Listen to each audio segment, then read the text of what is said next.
Let the record reflect that we have reconvened with all members present. Please rise for Pledge of Allegiance. I ask you to remain standing after the pledge. I pledge allegiance to the flag of the United States of America and to the republic for which it stands, one nation, under God, indivisible, with liberty and justice for all. And they take a moment to remember a lifelong Madison resident who passed just recently, Anthony Montagna.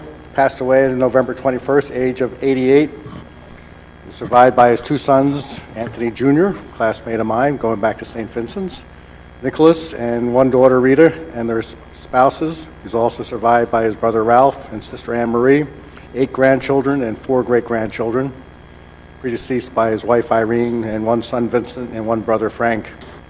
Born in Madison August 13th, 1934, raised with his 3 siblings, graduated from St. Vincent Martyr School and then Madison High School in 1953. After graduation, in the midst of the Korean War, he enlisted in the United States Air Force. He was stationed at Fairchild Air Force Base in Spokane, Washington. In 1954 was when he first met Irene while he was stationed there. The couple were instantly inseparable and were married in 1955. He was honorably discharged from the Air Force in 1957 after dedicating 4 years of service to the Air Force. They settled in Madison, where they welcomed 4 children into the family. He was a professional truck driver for his entire career, established his own trucking company, AF Montagna Trucking of Madison, and prior to that, he worked as a truck driver in the late 50s for Esso, Dugan's Bakery, or Dugan's Bread Company. Longtime Madison residents will remember that one. And lastly, Redbird Line, also known as Cardinal. Let us take a moment to remember Anthony Montagna and pass our thoughts on to the family and friends that he's left behind.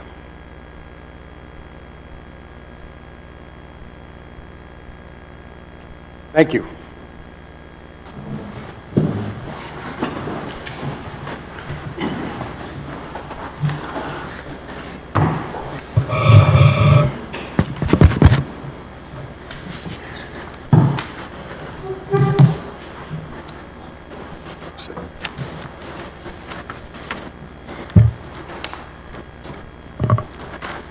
Welcome all. We have no minutes for approval. Get my comments for today.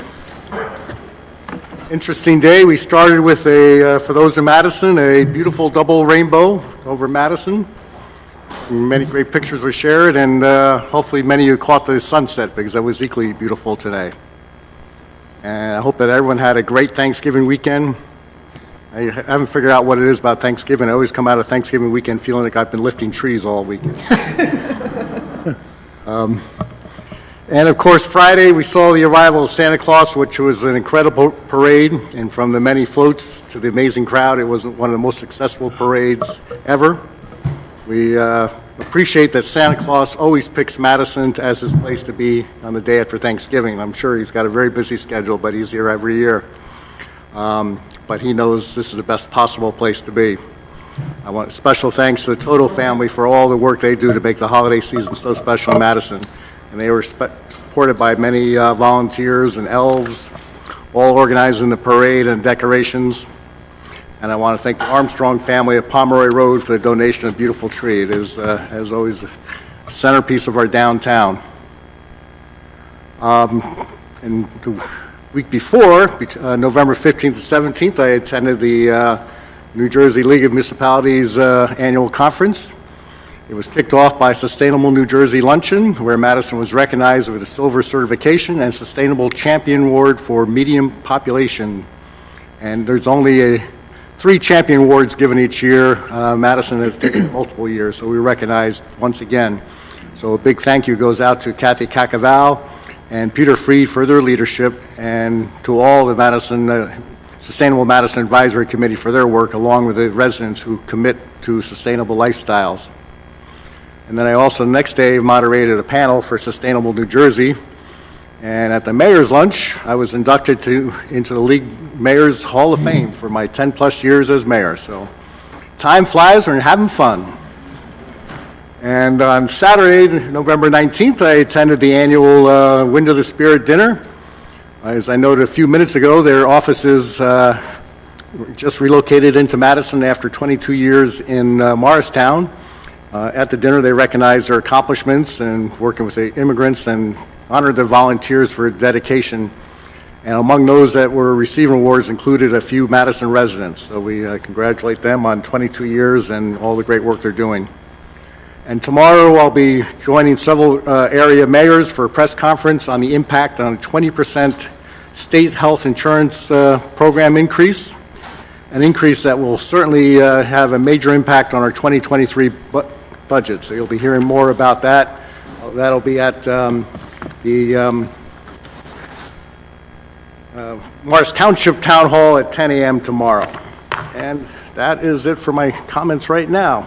And we now move on to reports from committees. Utilities, Council President Landrigan. Hey, thank you, Mayor. From the Electric Department, they have been busy getting the town ready for the holiday season. They installed the Madison holiday tree on Waverly Place and are continuing to decorate the trees with lights and also hanging the wreaths over 550 wreaths on the Victorian lampposts.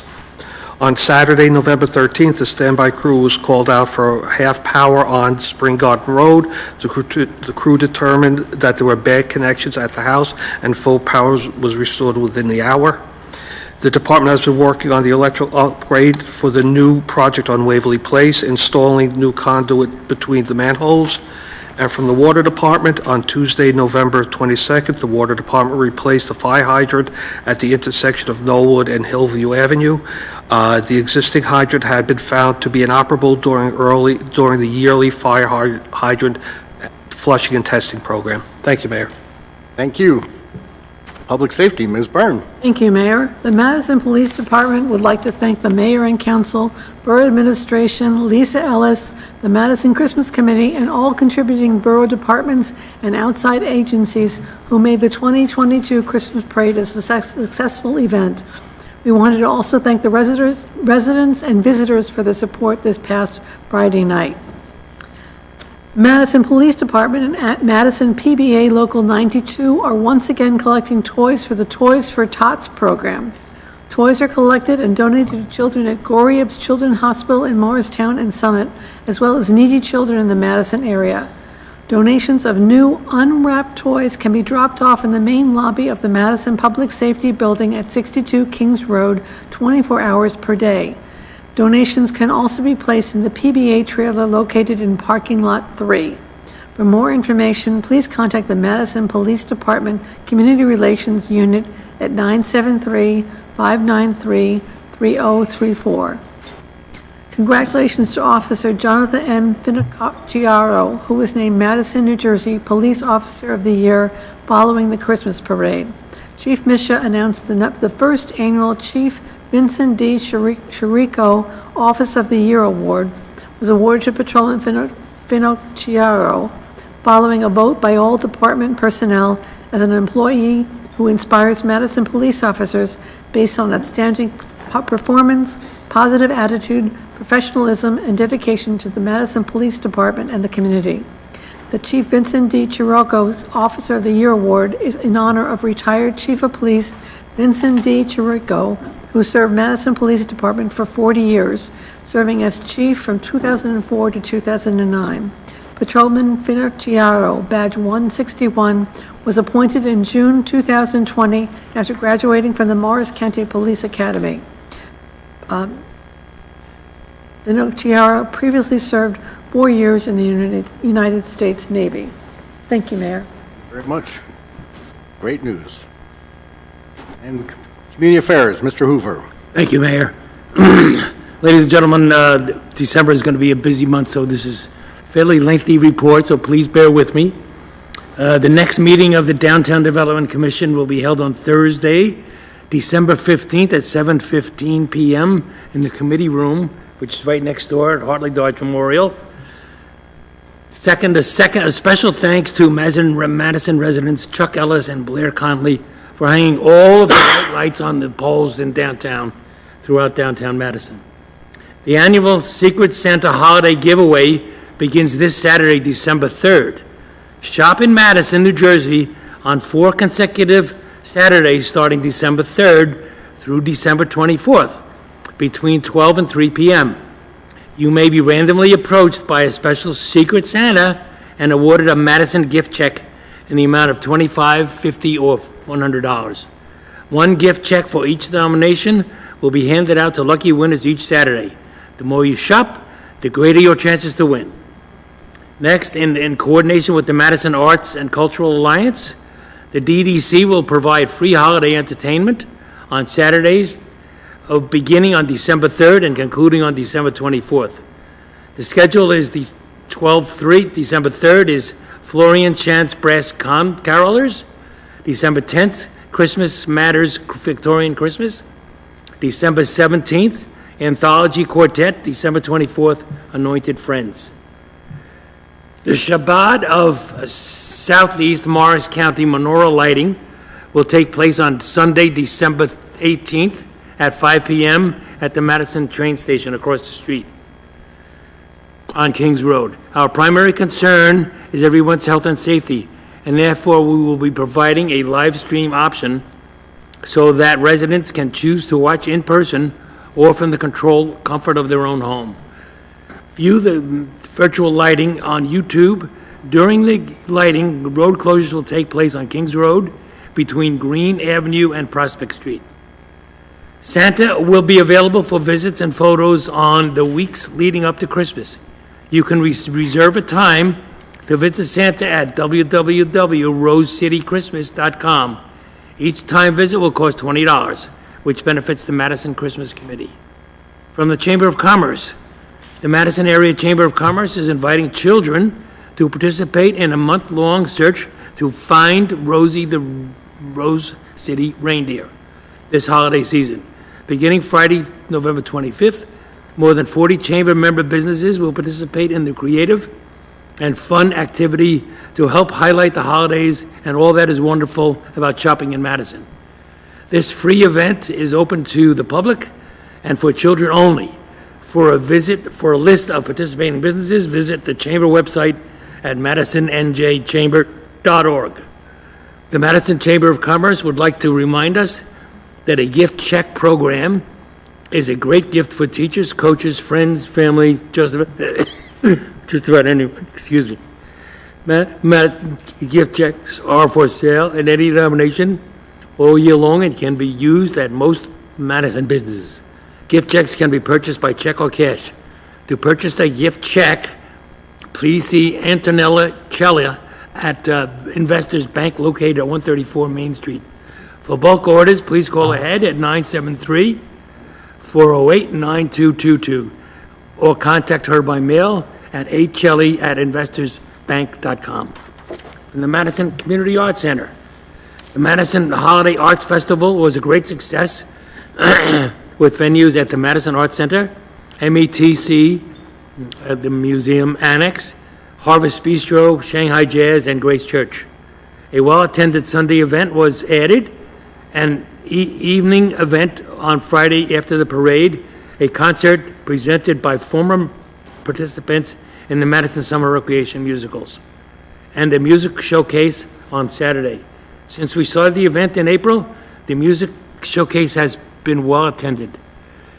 The Morris County Dance Connections Festival begins tonight. 60 people are swing dancing over at the center even as we speak.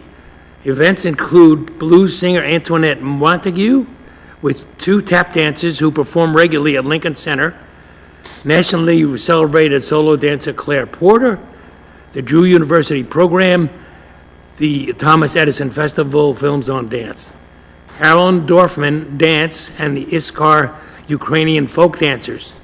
A schedule and program descriptions are available at the MACA website. For those looking over for a family holiday event activity, the Madison-based Voice Actors Orchestra, a collection of some of the best voice-over actors in the business, will perform a radio version of the 1964 Rankin/Bass holiday classic, Rudolph the Red-Nosed Reindeer. The performance will be at 7:30 on December 23rd at the Arts Center. No rehearsal and no access to the script ahead of time. Members of the audience will be asked to take roles. Thank you, Mayor. Thank you. Finance and Borough Clerk, Ms. Cohen. Thank you, Mayor. From the Tax Department, the deadline for filing the Anchor benefit application has been extended to January 31st, 2023. This program replaces the Homestead Benefit Program. Unlike Homestead, the Anchor is paid by direct deposit or check, not as a credit off of your property taxes. It is available to both homeowners and renters or tenants. Homeowners with incomes under $250,000 and renters with incomes under $150,000 are eligible. For more information, please visit the tax collector's page on Rosenet and follow the link to visit the State of New Jersey's Anchor page. From the Finance Department, just a short information on Resolution 313, 2022 that's on tonight's agenda. It's for budget transfers. Unlike in your personal budget or in a business budget, once the municipal budget is passed, it is set and cannot be unilaterally changed. We often call it a spending plan because the official state budget document details the amount that we can spend on specific items, including rock salt, court salaries, and about 98 other items. In order to increase a budget line, the council must approve by 2/3 vote a resolution to transfer funds from one budget line into another. Resolution 313, 2022 will increase 3 budget line items, with the largest being the fire department salaries and wages line. We need to increase it due to additional overtime for training and for covering staff that were out on vacation or sick time. And finally, it's our favorite time of the year. Budget season is already starting. We anticipate having our first budget presentation at the next council meeting. As we have done for the past few years, we will discuss capital items during our December meeting. No action will be taken, but this will give council and the public an opportunity to see the 5-year capital plan and the projects that will hopefully be funded and completed in 2023. Administration also plans on having a resolution on the December council meeting to cancel certain balances in previously funded capital ordinances. After a capital project is completed, there are typically excess funds in the ordinance. Those ordinances are then officially canceled via resolution so that money can be available for future ordinances and projects. This process of canceling ordinances is done once or twice a year, and we anticipate it happening at the December 12th council meeting. Thank you, Mayor. Thank you. Public Works and Engineering, Ms. Ehrlich. Thank you, Mayor. Public Works reports that they are continuing to make their way around town for leaf pickup. All sprinkler systems in borough properties have been winterized, and they've transferred 2 more trees from the Civic Center property to the train station. DPW is working with the Museum of Early Trades and Crafts to remove a couple of dangerous dying trees on the property. And I just want to give a follow-up shout-out to Sustainable Madison Advisory Committee, Mayor, and you gave a great report on the award that was conferred on November 15th. But I want to underscore what our all-volunteer committee accomplished. The Sustainability Champion Award means that Madison scored higher in the Sustainable Jersey framework for eco-friendly practices than any other participating town, with a population between 5,000 and 40,000 across the state. Only 33 New Jersey towns earned a silver certification this year. And Madison incredibly scored 835 points in this year's assessment, easily surpassing the 350 level for silver certification. So we have some major achievers here in our Sustainable Madison Advisory Committee. It's an all-volunteer group, and we came in second place only to Woodbridge Township, who placed as the top sustainability champion for municipalities with more than 40,000 residents. And I understand they have a paid sustainability coordinator doing that work. So this is just a testament to the hard work and the commitment of our Sustainable Madison Advisory Committee. And I want to thank you, Mayor, and to Kathy Calcavalley for representing us in Atlantic City on the 15th. It's something we can be really proud of. Thank you for sharing more on that. And Health, Mr. Range.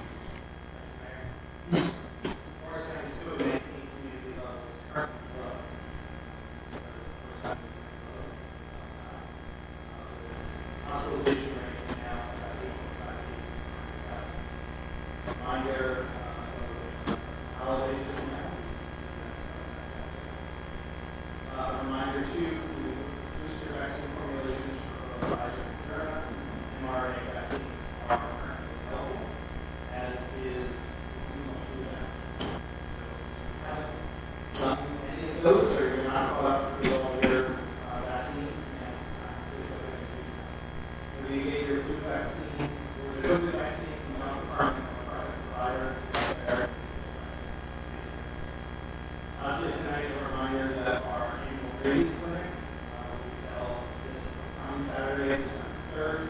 Having them to do pre-registration is not required this year.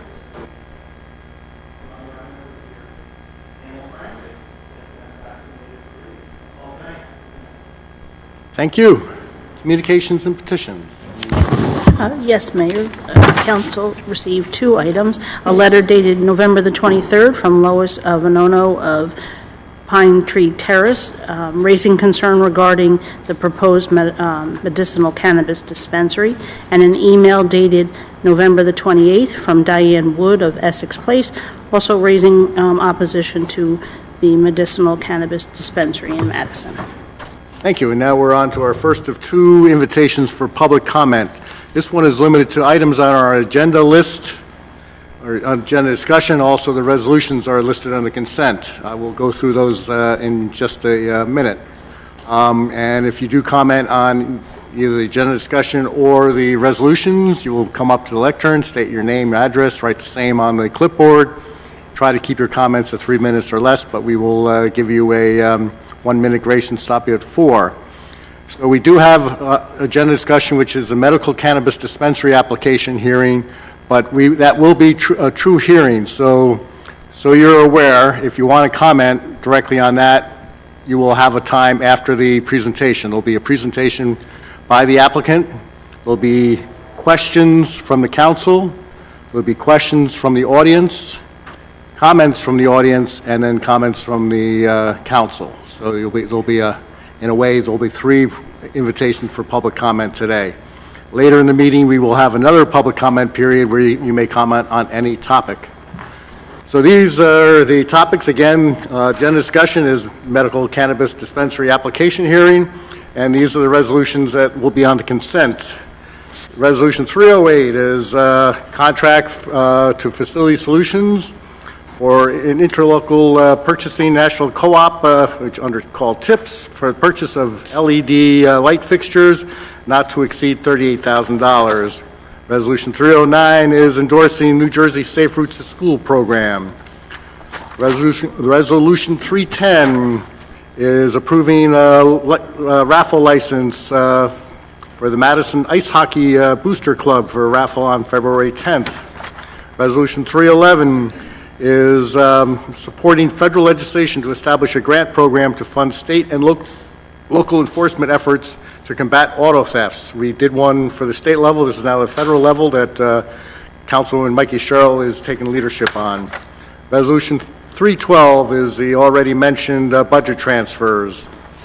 Resolution 313 is a raffle license for University for January 28, 2023. Resolution 314 is authorizing contract with Talva Energy. We have an ordinance up for hearing that is funding this, and we've had previous discussions, and this is not to exceed $89,000, and again was funded under Ordinance 47-2022, which has a hearing tonight.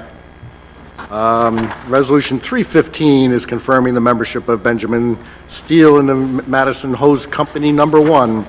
Resolution 307 is approving the medicinal cannabis dispensary license to First Choice Health and Wellness LLC, and this is pending the hearing.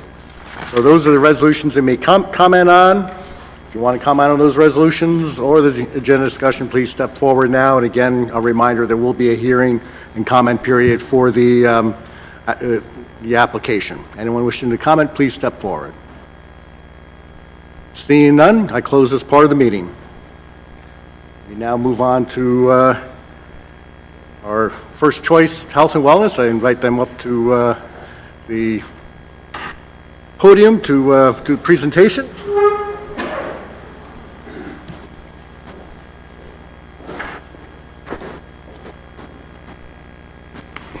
Okay.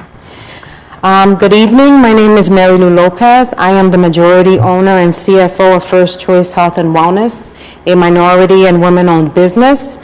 I am also the controller for Advanced Biotech. Advanced Biotech is the leading manufacturer and supplier of natural flavor and flavor ingredients in the industry. Advanced Biotech operates in a highly regulated space, and we routinely report to the FDA and DEA. I have been with Advanced Biotech for 25 years. I started as the receptionist, and I worked in every department of the company. I was then promoted to controller in 2004.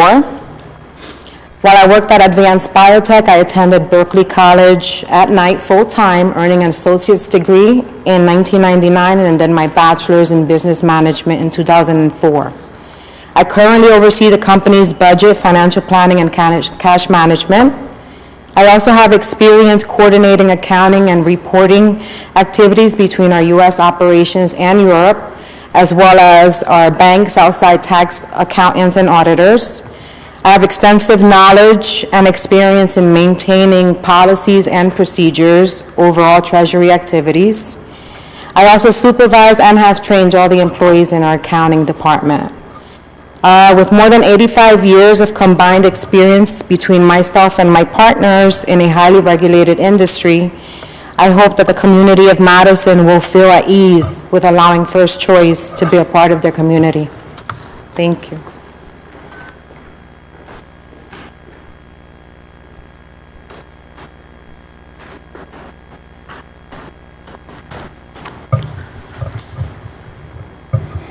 Good evening.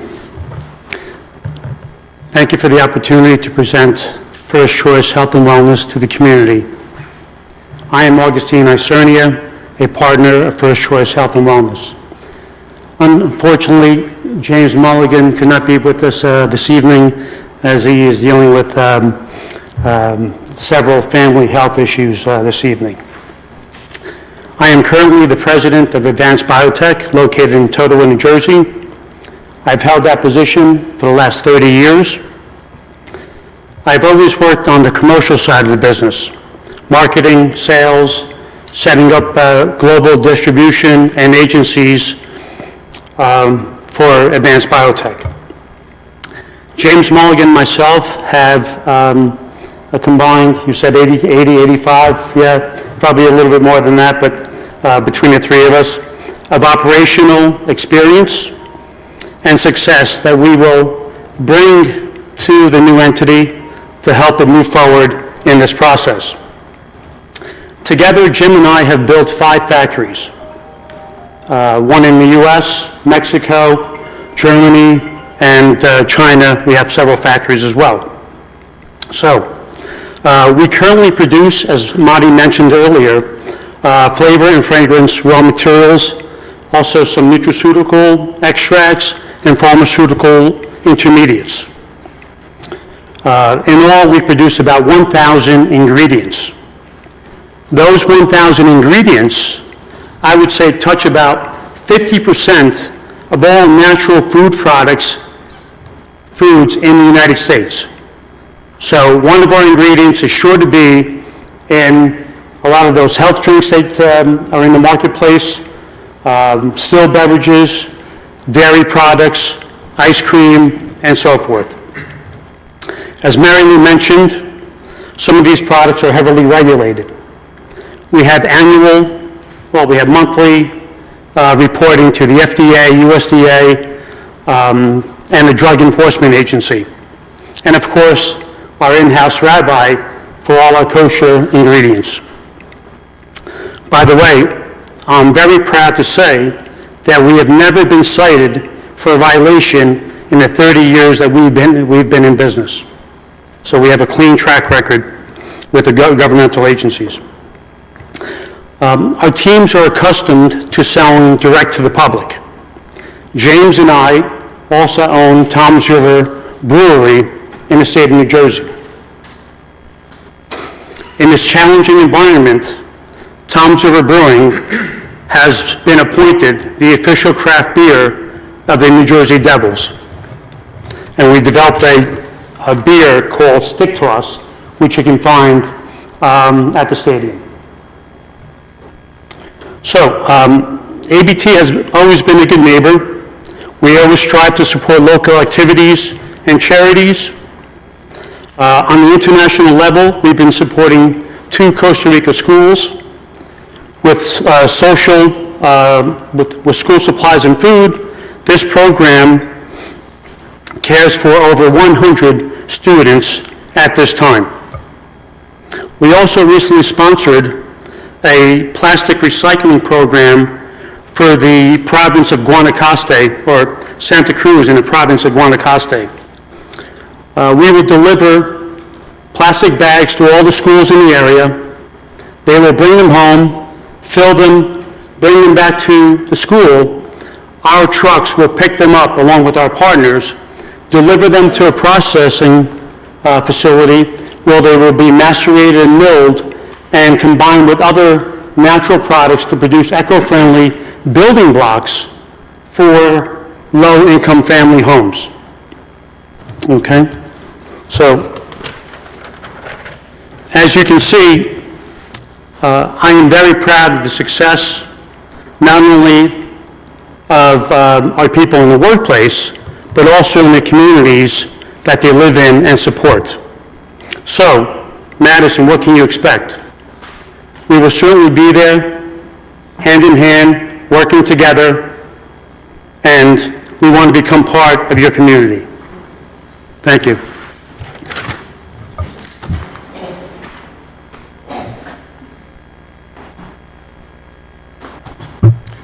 Hello, everyone. My name is Nick DeSaro. I'm the Chief Operating Officer and minority owner of First Choice Health and Wellness. I got my start in cannabis when I opened my first business in San Diego County, High Grade Health, which was a dispensary.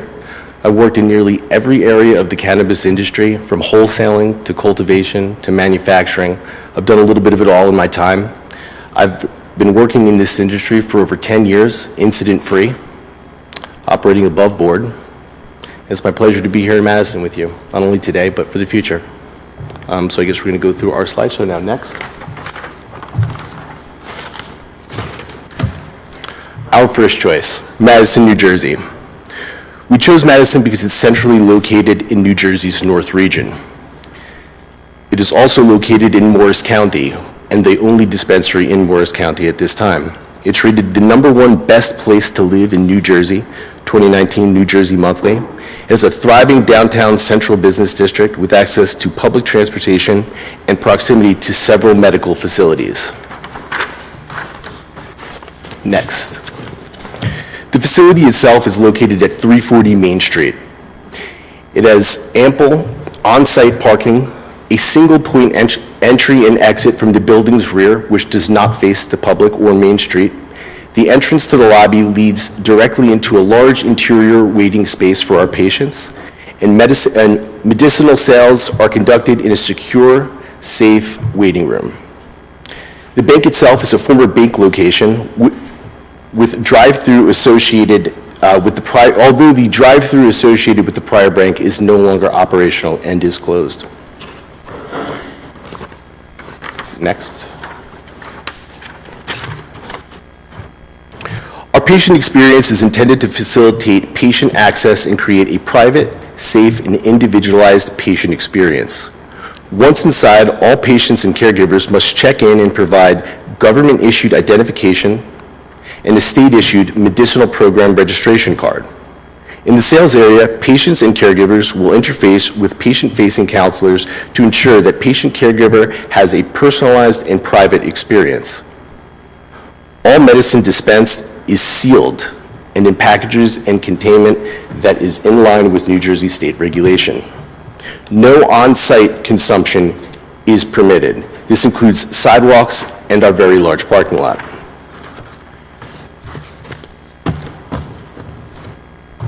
Community impact.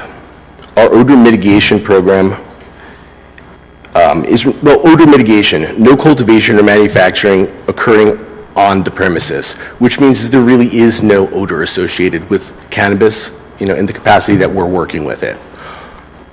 Medicine is dispensed in sealed packaging and containers. State-approved ventilation and filtration systems will be installed. Traffic management, on-site parking is ample. No facility access from street. Daily traffic associated with the facility will be similar or less than other adjacent uses, such as the gas station and convenience store. Retail job opportunities and competitive wages will be available. We also propose a job fair locally, so that we can begin to draw from the community. First Choice looks forward to being an investment partner and an invested community partner. Security plan has been reviewed and approved by the Borough Police Chief. Our facility will be under 24/7 camera surveillance, both inside and out. Roving security personnel will be on premises during all operational hours. This full-time security will prevent suspicious activity, public consumption, and loitering. Limited access granted with proper registered ID. On-site consumption, again, is strictly prohibited. And all employees and authorized visitors must be 21 years of age. Questions? Now, we'll go with questions from the council members, and again, as I mentioned before, after questions from the council members, we'll get questions from those in the seats. Bob? Yeah, is First Choice actually a legally, a subsidy of ABT? Is that the name of it? No, it legally is not. Okay, so this is just a separate company that a number of ABT employees decided to start? Yes. Okay, thank you. John, and then Deb? On the surveillance, the camera surveillance, Yes. how often will it be reviewed and who's going to review it? It will be consistently monitored, and it will be reviewed if there is an incident. It'll, again, as needed, to answer your question. I'm sorry, I'm not. As needed. It will be reviewed, or you meaning it's on in case there's, an incident. And if there is an incident, then it will be reviewed, but it's under constant monitoring. Incident basis? No, the cameras are on 24/7. Yeah. Yes. But they will be reviewed on an incident basis or? Reviewed, but watched constantly, but reviewed if there's an incident. Who's going to watch it constantly? Myself. If I could chime in. Step up to the, you got a wire. Yeah, I think so.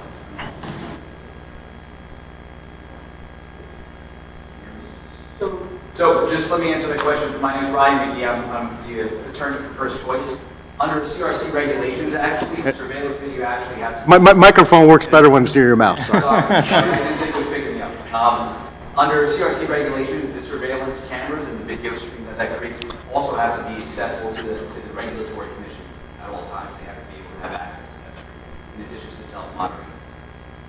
I just want to make sure I heard that. So the COO of the company... Sorry. Oh, okay. There'll be opportunity for questions later. Yeah. Okay, it's me again, the pest. And I like the fact that it's not allowed, in the immediate consumption is not allowed right in the immediate area of the dispensary. What Yes. about once you leave that area? Let's say, you walk away, you're maybe half a block down. Yes. We encourage all of our patients to follow the local laws. And the and law right now ordinance. is There's no public consumption, yes. No public consumption. no public consumption of marijuana? Yes, sir. Okay, even though recreation is allowed in the state of New Jersey? Yes. Similar to alcohol, obviously consumption allowed for over 21, but no, Okay. you can't go walking down the street in a All right, brown I bag. just wanted to... Right, I was wondering if you could walk down the street with a... No, not permitted. Okay. Deb? Just one question. Can you explain what the signs are going to look like so that people know what it'll look like kind of from the front? Obviously, you may not have it designed yet, Yes. but the type of signs. They're going to be very small and discreet. They're not going to be any neon lights or anything, glaring facing the public. It'll be appropriate so that our patients, know where things are and where entrances are, and there's no confusion, but it'll be kept to a minimum, as per the ordinance.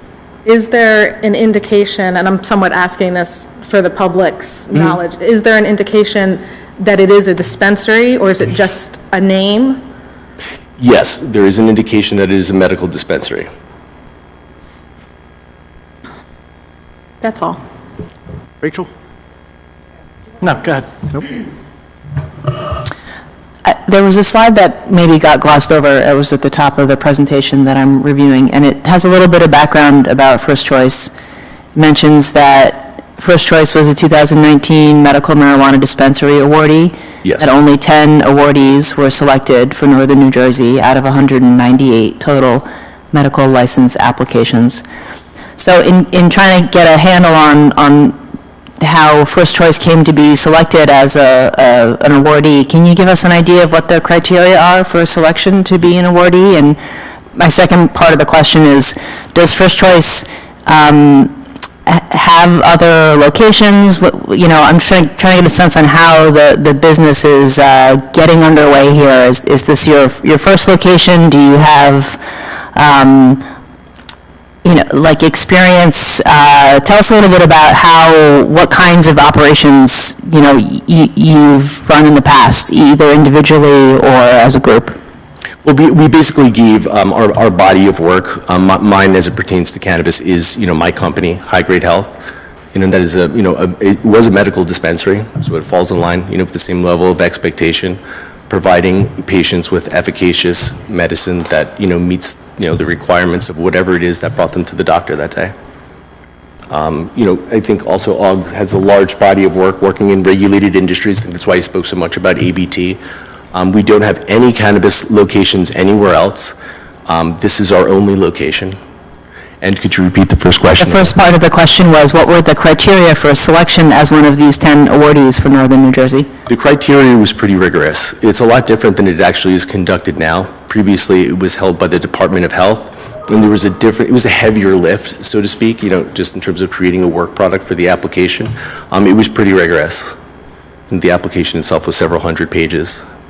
It delved, not only into our own personal work histories, but also just, SOPs and the whole spectrum. Nick, I can expound on that. Yes, if you like. I can expound on that. The way that the process worked back in 2019 for medical applicants is that it was a submission that was made to the New Jersey Department of Health. It was approximately 300-page submission. The submission entails personal vetting of all of the individuals that are members of the company, including things like criminal background checks and just general vetting of their identification. And then more importantly, the application process itself require things like things that we're talking about here today: safety and security plans, nuisance plans, proposals for building out the actual facility, proposals for how the facility will actually be funded, because obviously if they're issuing a license, you would like these medical facilities to actually be able to stand themselves up moving forward. So all of that was reviewed at the time by the New Jersey Department of Health, and later and subsequently approved by the Cannabis Regulatory Commission in 2021, I believe. So it sounds like it was on the basis of the business plan that you were designated an awardee. Yes. Thanks. Hey, Eric?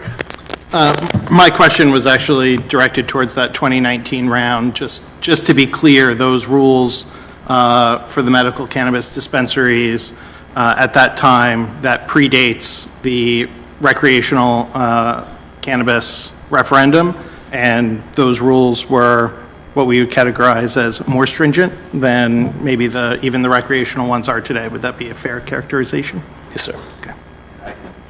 Yes, I would agree with that. Medical cannabis in New Jersey is governed under Jay Koenig's law, named after its namesake, and those are a bit more rigorous than the adult use regulations are. Maureen? What will the hours of operation be, and what do you anticipate the volume of people coming through the dispensary?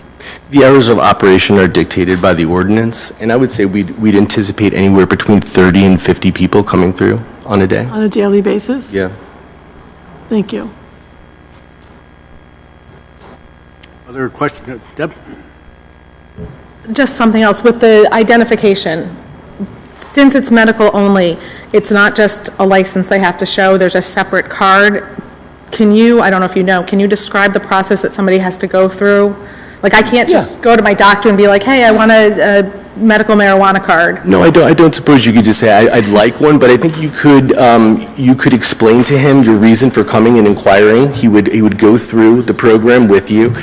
You would see if one of the reasons you'd like to try medical cannabis is on the accepted elements list. He would then issue you a recommendation.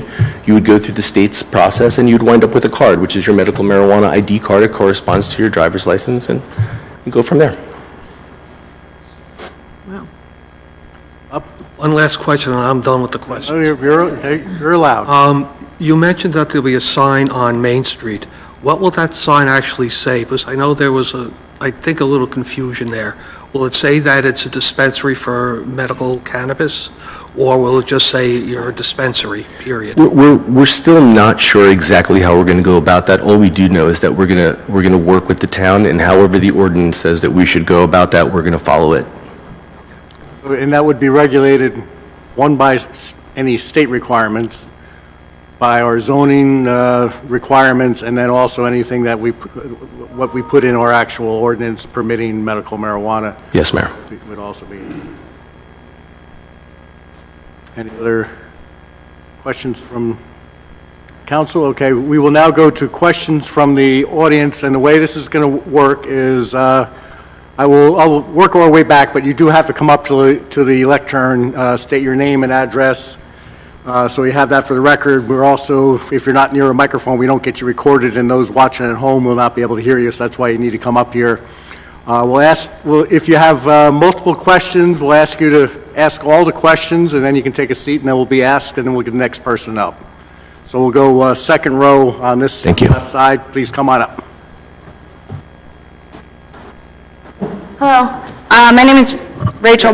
Just 1 second, right? Yep.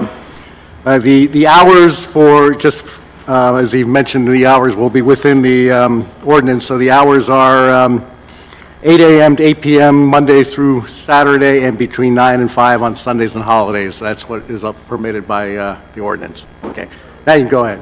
Hi, my name is Rachel Barassa, and my address is 5 Niles Avenue, and I'm adjacent to the parking lot of the new dispensary in question.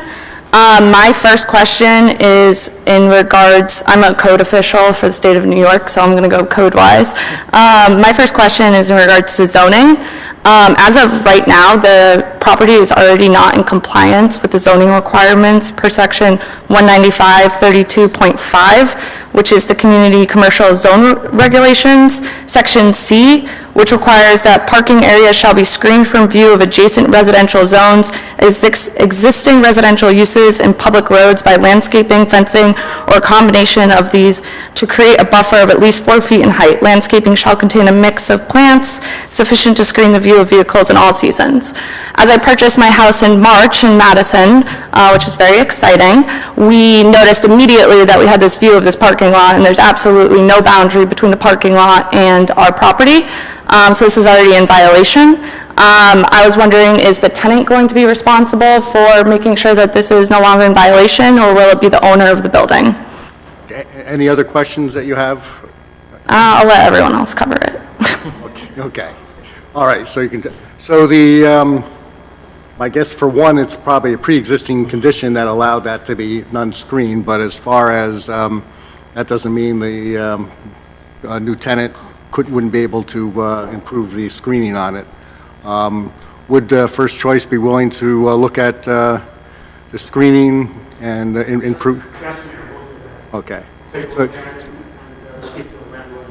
So again, our assumption, we'll double check for one, but the bank, as anyone can tell, it's some classic 1970s architecture. Yeah, it needs some work. Yes. Looks like it's falling apart. So it has been there for quite a while, so it probably pre-existed the existing ordinance that would have required the screening. But as you heard from First Choice, that they'd be willing to work with the borough on that. Okay. Anyone else in the second row on this side? Questions? Second row, right side? No?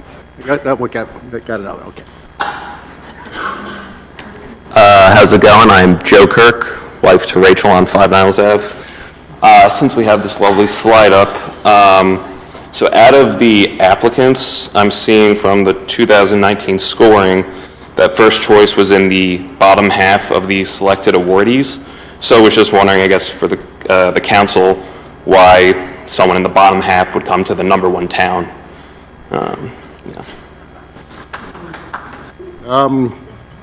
They're an applicant, and they meet the criteria. And a quick side story, which people may not appreciate, but never mind, I won't. It's not. But they've got the certification, so they're certainly qualified. Okay, then I guess just to follow up, any transparency from First Choice on what dinged you from getting a higher score? And any answers, please make sure you have the wireless so we can pick you up for the recording. So we need to get the wireless. We need to share that wireless mic.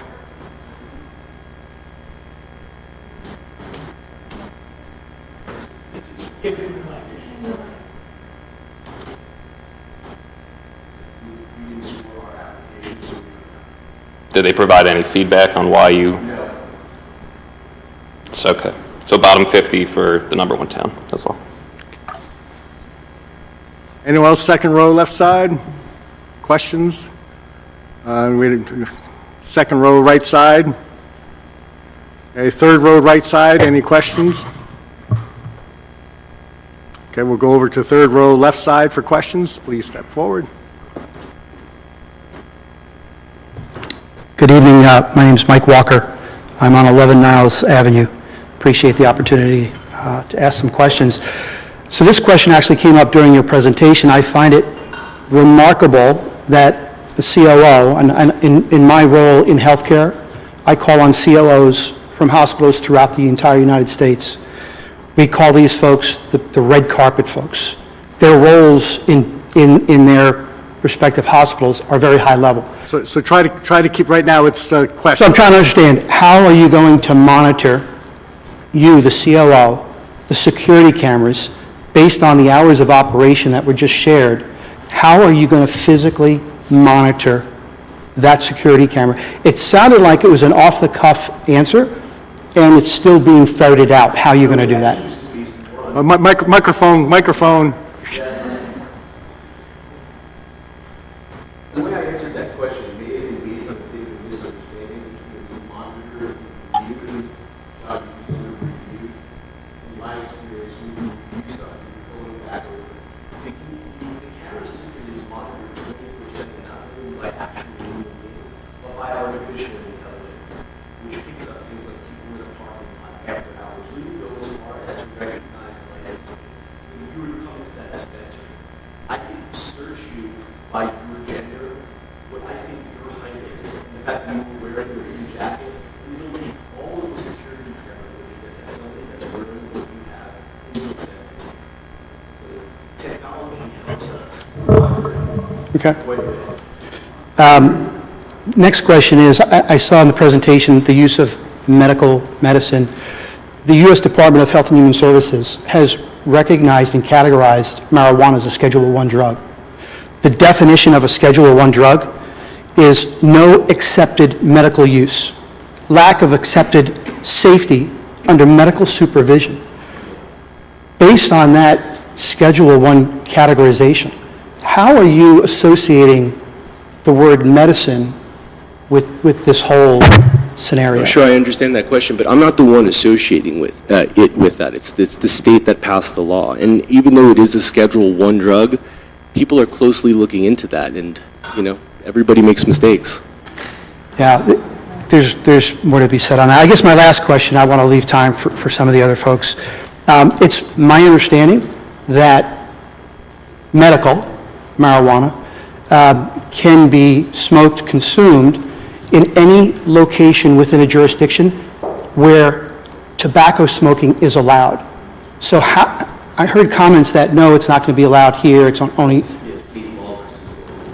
So will smoking marijuana be allowed in public areas where tobacco use is allowed? Or is there going to be a designated marijuana smoking area? It's a big concern because when people leave the dispensary and leave the facility, This happens to us all the time. People from Burger King, they buy their burgers and they park on Niles Avenue and eat their burgers. So folks who leave the dispensary are going to make a right onto Niles. They're going to pop their gummy bears and smoke their marijuana. Now, let's get back to the question. Comments. So how do, it provides some context around my question. How are we going to confirm that smoking is not going to take place in public areas? Or can we? Well, one thing that I've always done in my dispensaries was when you join my dispensary, you become a member of a Times Collective. There's actually a community guidelines page that I give you. It's part of your packet when you join my business or enter one of my establishments, and it clearly lists all of your expectations of how you're to conduct yourself in that community. That's how I would go about that personally. And do you lose your medical card if you consume illegally? You could potentially, although that's not a call for us to make personally. No, I understand. Yeah, I appreciate it. I'm done. I'll let some of the other folks in my... Okay, third row questions on the left. Hi, my name is Katie Perkins. I live on 3 Niles Avenue. One of the things that I'd like to know is, how did you select Madison? What was the criteria that you used to define Madison as the spot you wanted to be in? So what happens when you get into this, you start to look at areas where there's a lack of safe access to medication. Previously, these rounds were held by the Department of Health, and what they gave us was a market diversity requirement, and that stipulated 30 minutes from another dispensary. So that was the basic guideline that we use, and Morris County is underserved, so underrepresented, so that's why we chose to come here. What about the Maplewood dispensary that is less than 8 miles from here? That's less than 30 minutes. I mean, it is about 30 minutes by car. I mean, it is. It's under 30 minutes. Okay. So I just questioned because I realized that through researching that none of you live in Madison, none of you know the local community, none of you are active in our town. Question. Why Madison? I just told you. That's why. Because lack of diversity and access. You care that much about Madison's access to medical marijuana? Yes, I care that all of my patients have safe access to their medication because it's a crucial part of their life Are and you a safety. registered doctor? No, I'm not. Why do you call them your patients? Because just like anybody else that facilitates a medical recommendation from a doctor, they are patients, and I am facilitating their medical recommendation. So not only to me, but to other people, they are patients. Thank you.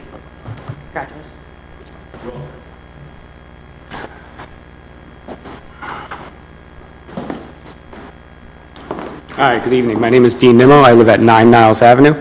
My property is adjacent to the property that this is going up on, and it's in the back of the corner of the parking lot. The retaining wall of the wall, because it's perched about 10 feet above, is falling down, and it's coming down onto my property. So will the tenants as well be... I'm sorry, repeat what? The retaining walls? Yes. Okay, I'll have to talk to Well, my question, that's not my question. My question is, will that wall be fixed before the tenants move in? Well, we're already in the facility, we're renovating the facility. Okay. We will have that discussion with the landlord and have it resolved. Okay, so then will it be fixed before you guys open? Sir. It will? Thank you. We'll also, some of these property maintenance issues we'll also capture as borough and reach out to them. So we're...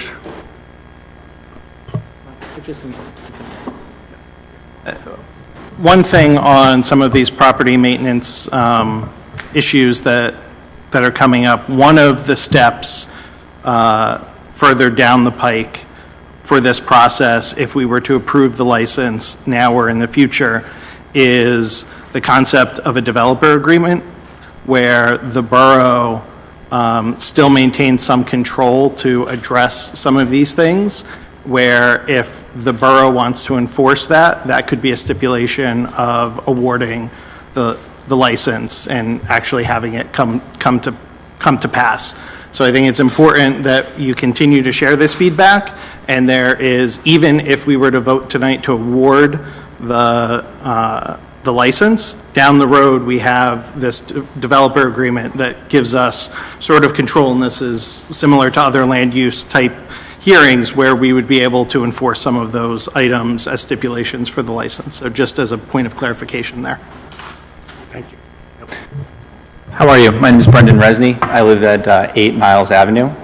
So I guess my question is for the council, the town, police department, and the dispensary. So it was brought up earlier that people cut through Niles all the time, right? And I'm sure if you've gone down Brook Lake, you know that. And people fly. So I have a wife and an 11-month-old son. You know, we've almost gotten hit a couple times on our own street. So my question to everybody is, how are you going to prevent an increase in people flying down the block with an increase in customer traffic right next door?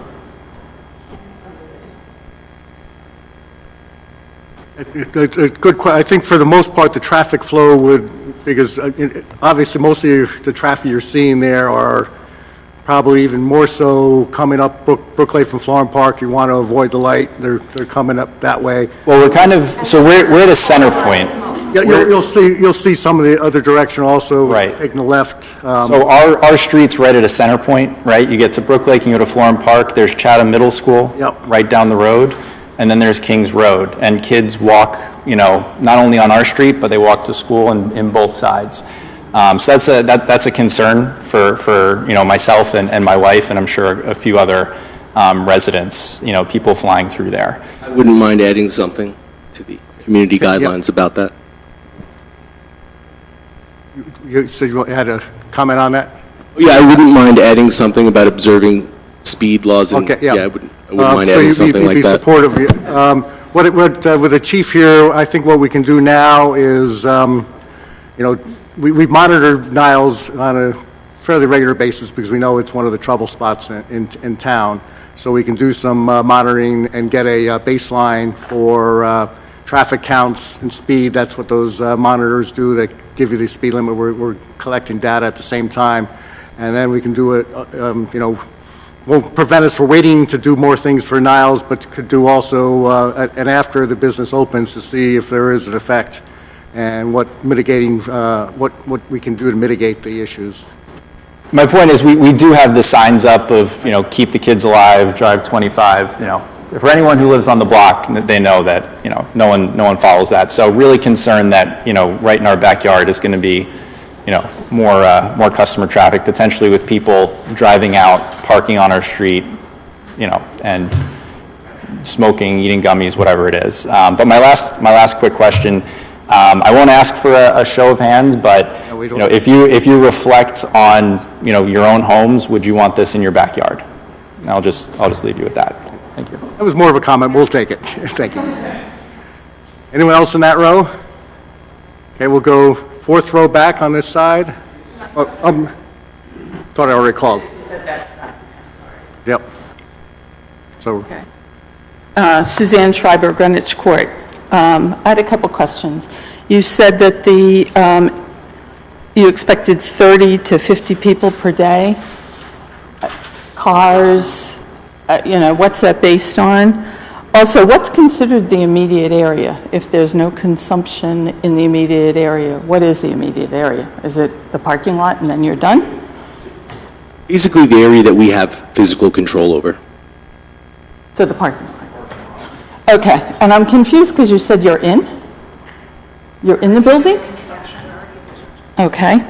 And then I guess my comment to the mayor and council is, what is Madison getting out of this? I think it was $40,000 for the license or something. We spend hundreds of thousands of dollars on my husband's favorite project, bump outs. Suzanne, you're shifting into comments. Question. Okay. My question is why? We deserve an answer to that question. What is in it for Madison? What is in it for you? Excuse me. You need to be quiet. We deserve an answer. You deserve to be quiet right now. Excuse me? I am a member of this town. You right now, it is question time. Wow. You may come up and ask a question. All right. You'll now go to the fourth row for questions.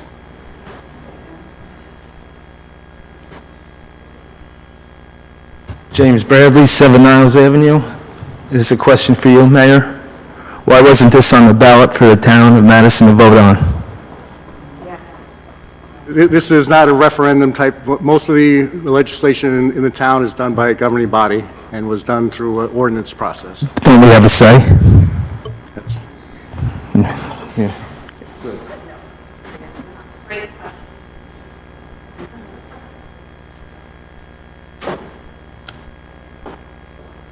Hi, Sue Heffernan, 15 Beverly Road. I have a question. My understanding with medical marijuana cards, it's not like a prescription card from a doctor where it tells you what you're purchasing and what quantity you can have. My understanding is you can walk into one of these dispensaries and it's like a candy shop. You can buy whatever you want. Is that correct? No.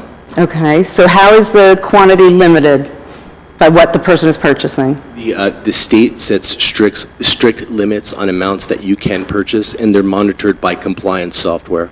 So let's say you came into my dispensary and you bought 1 ounce of marijuana.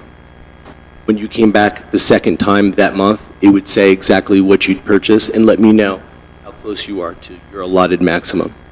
And if you went to another dispensary, there's a central database that would say... Yes, they all communicate with one another, yes. So I'm confused. Who is the doctor prescribing how often you can frequent the dispensary and how much you can buy?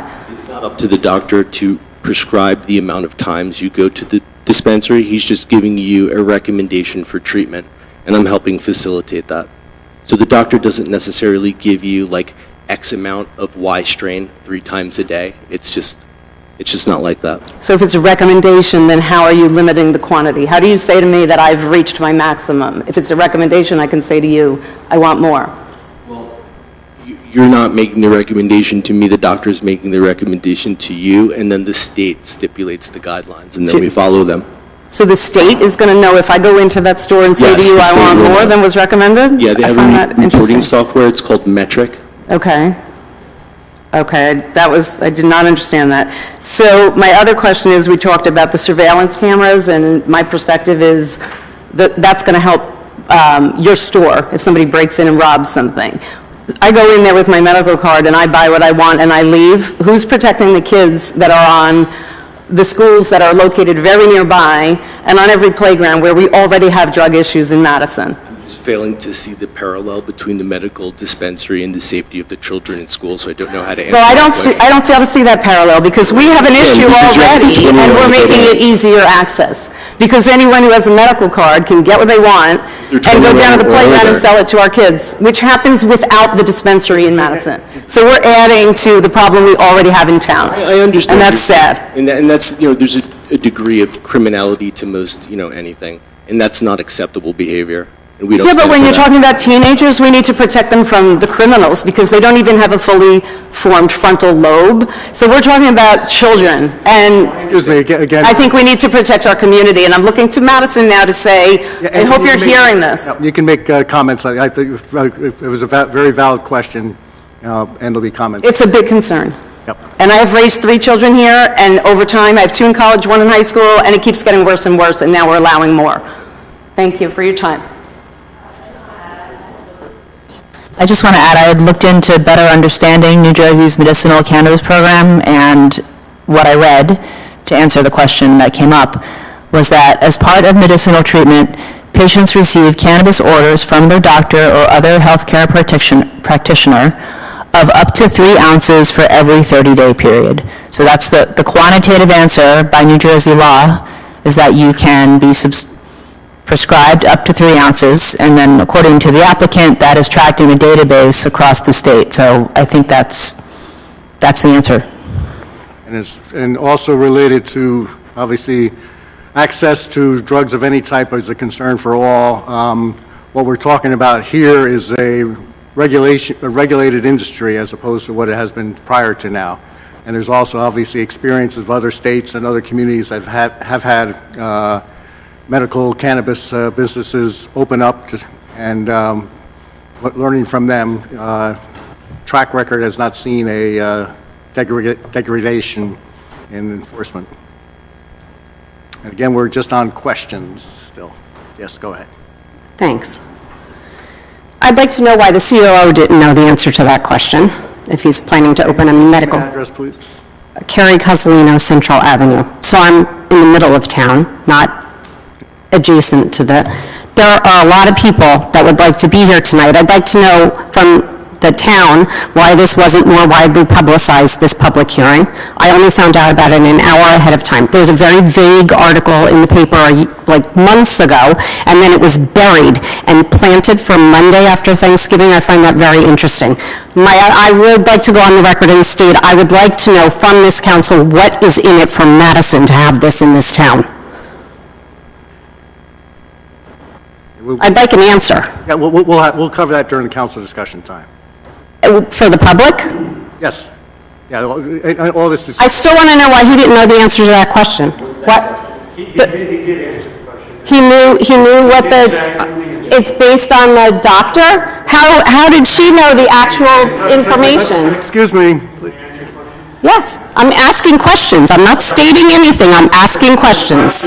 Was answered by Mr. DeSardo, and he advised that there's a state limit that a patient can have. But he doesn't know the state limits. I just See the number. quantities are tracked by a system and will not allow. Let's give him the microphone. If it exceeds that ceiling. So just to be clear, and I'm just making sure I understand his answer, he's saying that he's relying on the state limits, but he didn't know the actual numbers to give to the public. Medical cannabis in the state of New Jersey is highly regulated, and they have to meet the standards. How convenient. You can't find more. And, I have one more question. Does everybody in this council think that there is no public consumption of marijuana in this town? I'd like an answer from all of you. Do all of you think that there is no public consumption of marijuana in this town? Now, before a dispensary. Mayor, first on you. Is there no public consumption? We're talking about the... I'm asking a question. I would like an answer. It's not that hard, yes or no? We have a police chief can answer it. We can, there is... I would like an answer from the mayor of Madison. Is there public consumption of marijuana in Madison? I personally have never... Well, then you've never walked through Summer Hill Park. Chief, is there public consumption of marijuana in Madison? At times there are, sure. Okay, thank you. And you don't think there'll be more?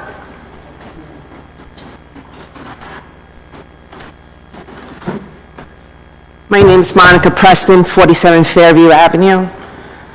I'm here as a resident of Madison for over 20 years. First question for you. You mentioned there's no smell because it's packaged, right?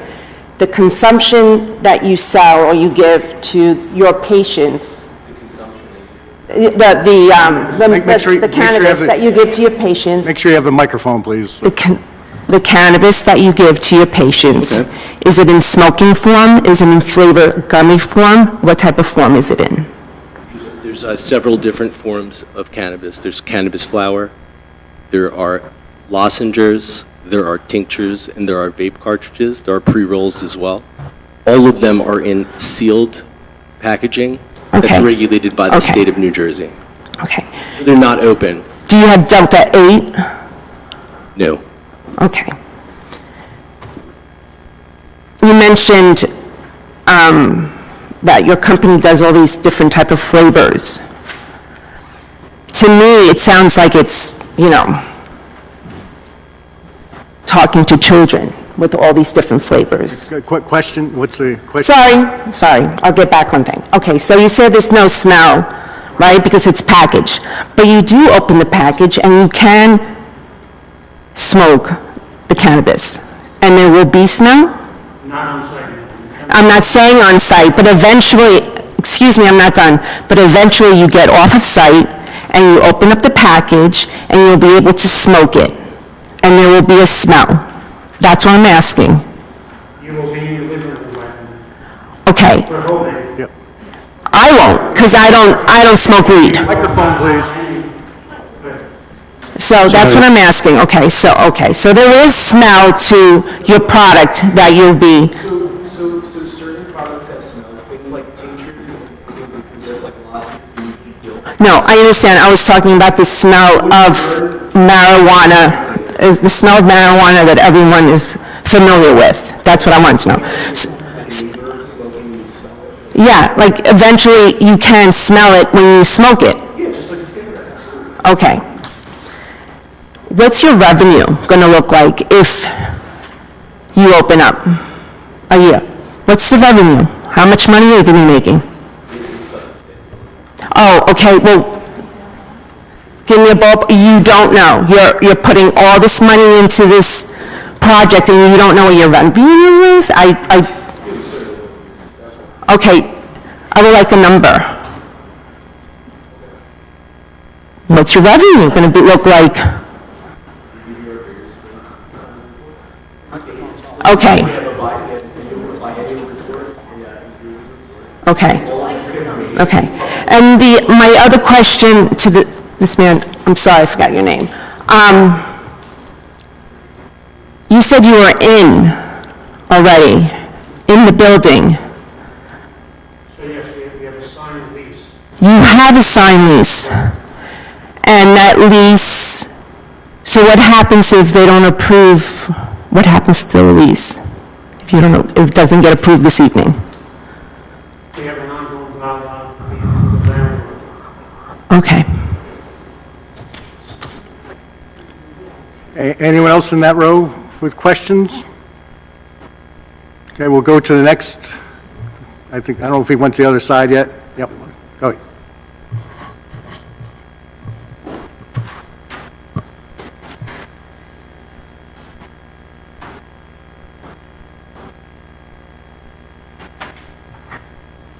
Good evening, Diane Driscoll. I live at 70 Union Hill Road. I'm just outside, like by about this much of that 1,000-foot notice area. I have a question. The applicants have talked a lot about their experience with regulated industries in the flavor area. They did not talk, except for the one fellow, about any experience actually in cannabis. So what's the so what about what you're talking about, this other regulated experience? You have a lot of experience with flavors and scents.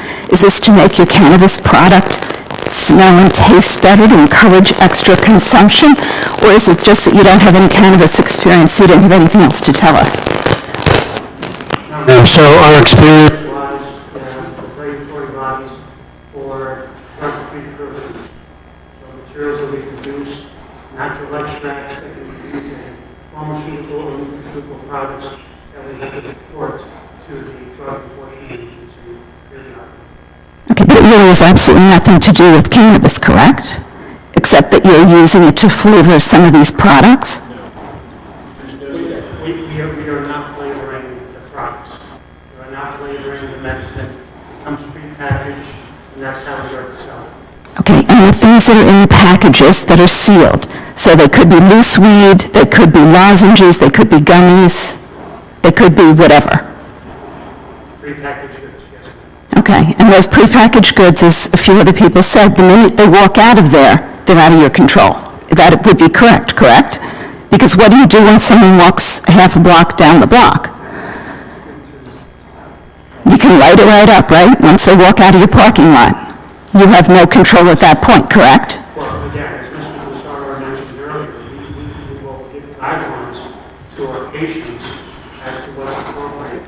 Okay, I've worked in mental health and related fields for a number of years, and guidelines are very nice, but unless is there going to be ramification if people do not follow the guidelines? A guideline is very nice, but unless there are teeth behind that guideline, if you violate the guideline, boom, your product goes away.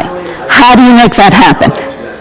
Because you already said you don't do that you don't take away people's access just because they don't follow the guidelines. I cannot personally take away somebody's state-issued medical cannabis card, but what I can do is bar their access from not allow them into the facility anymore.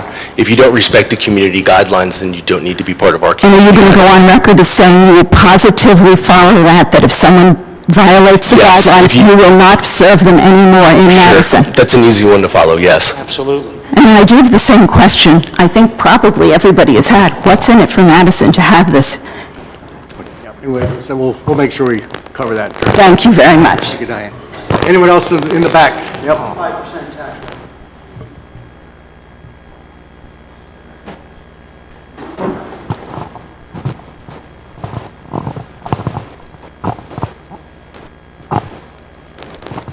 Hi, folks. Tom Driscoll, 70 Union Hill Road in Madison.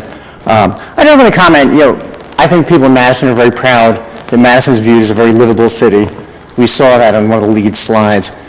Will this medical marijuana dispensary enhance our reputation in the eyes of peers, in the eyes of residents in other towns, or will detract from that? And that's kind of a question I don't really need an answer to, but I think it's something that we need to think about, that you folks need to think about as you consider this. And the second one I'll direct over here. I'm just kind of curious what your marketing plan is. Do you go to doctors? Do you hope people see your sign? And just as a joke, do you hand out leaflets at the high school? How do you attract clients to this with just a little sign? A microphone, please. Sorry. We attract clients by word of mouth. Superior service sort of wins the day in this industry, and it is based on patient care. So, if you're involved, certainly, but you ask the right questions and give the time, you really does show who is successful. So will you start with outreach to medical professionals in the community, just to let them know you're here? Okay. And that's a pillar of the successful medical cannabis business. Okay. Strong relationships with providers. We actually we have an employee whose sole task is to do that, is to bridge relationships and make sure that these providers know exactly what it is that we have to offer. Oh, thank you. All right, anyone else in the back? Yep.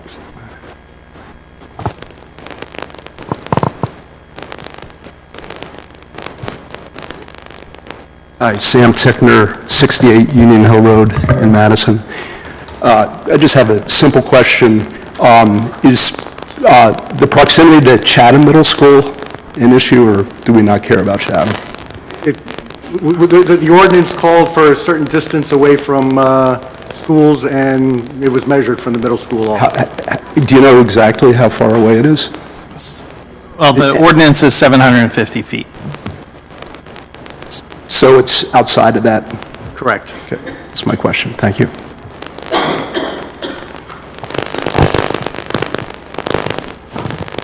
And Alan, I know you came in a little late, so right now it's just questions. I watched you on the web, and I couldn't sit home any longer. I just want to ask this question. Please. I just wanted to ask this question. I wonder if you remember when I was here and I tried to stop you from passing this ordinance, and you wouldn't listen because you already knew you were. I'm only asking the question if they remember. I wonder if they remember when Ms. Ehrlich told me that having a medical marijuana dispensary was no different than having a beauty salon. And thank goodness all these people are here to say that. That is a question. Application, please. It bears on the application because if you listen. If you listen to the answers that these people are given, they're sanctimonious answers, you can see what I already told you might happen. And I'm just asking if you remember it. That's all. Thank you. Thank you, Alan. Please, no applause, please. Thank you. Anyone else with questions? Corey, 16 Niles Ave, been here for about 5 years. Wait, full name, what? Oh, Corey Varon, 16 Niles Ave. My question's for the town on what is the, research? Say they get their application approved. What are your metrics to monitor the next time this comes up? And how are we going to make sure that if they stay, they go, whatever, we're making an informed decision? Are we going to say, okay, within an X amount of radius, there's been this many citations, or, related to weed? I'm more concerned about that than anything. Look, if we don't have the right data points, and we don't think about the right data points now, we're not going to capture it, and then next year comes around, the application comes back up, everyone has this whole hoopla again, but we have no numbers to prove our point. So what is the town's way of how they're going to track this? What metrics have they kind of established, or KPIs, whatever you want to call them? I think it's a very valid question. I think there would be a host of metrics. One is obviously traffic generated there, and not necessarily cars, but how many is there ever a time when there appears to be too many cars in the parking lot? Working with the police, see if there's any upticks with arrests. We left one question out there hanging. Someone made the statement that, smoking marijuana in public is the same as smoking cigarettes in the public. That's incorrect. Consuming marijuana in the public, as I tried to say before, is the same as consuming alcohol in the public. It's against the law and you can be arrested. So we certainly would be looking at that sort of thing, any upticks in arrests, especially in the immediate neighborhood. We would be relying, and part of the challenge we have is this is a brave new world, not just for Madison, but for all, because no matter what happens today, the ordinance is in place to allow a medical dispensary, but if the ordinance wasn't in place, any Madison resident could get delivery now. No, I 100% agree.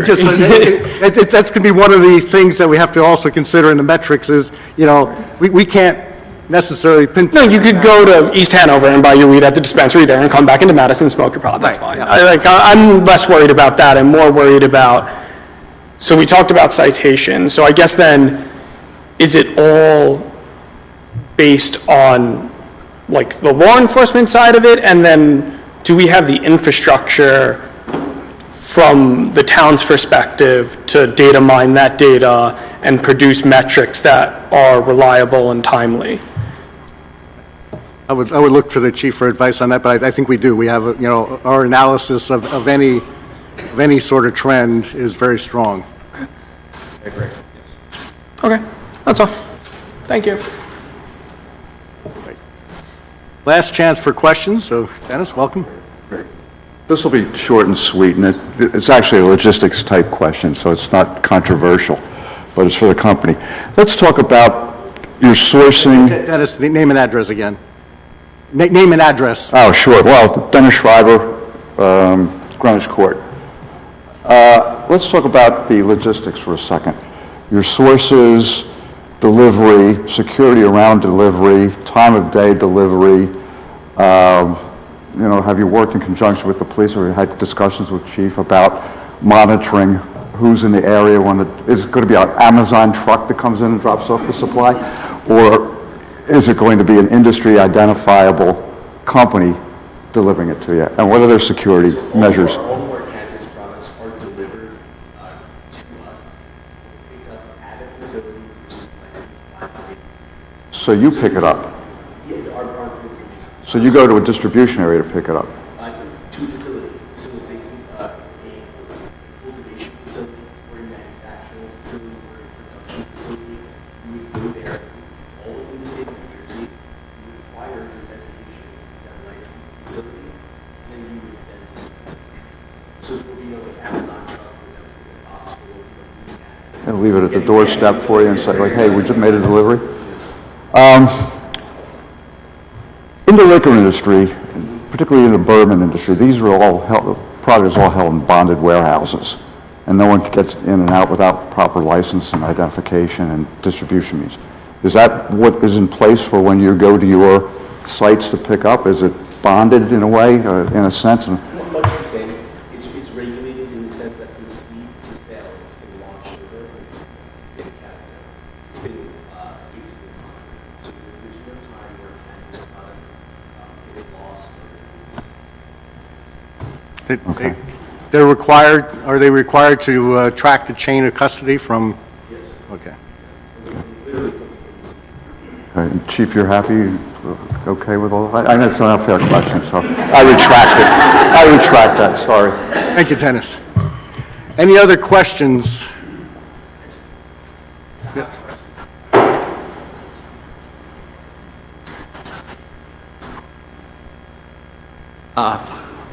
Bill Lee, 2 Union Avenue. I have a question for you. Like, I know you say you picked Madison as your first choice.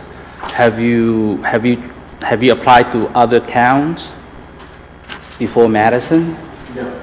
Like, you never apply? Dialogue. There was Like no official application, given to any town.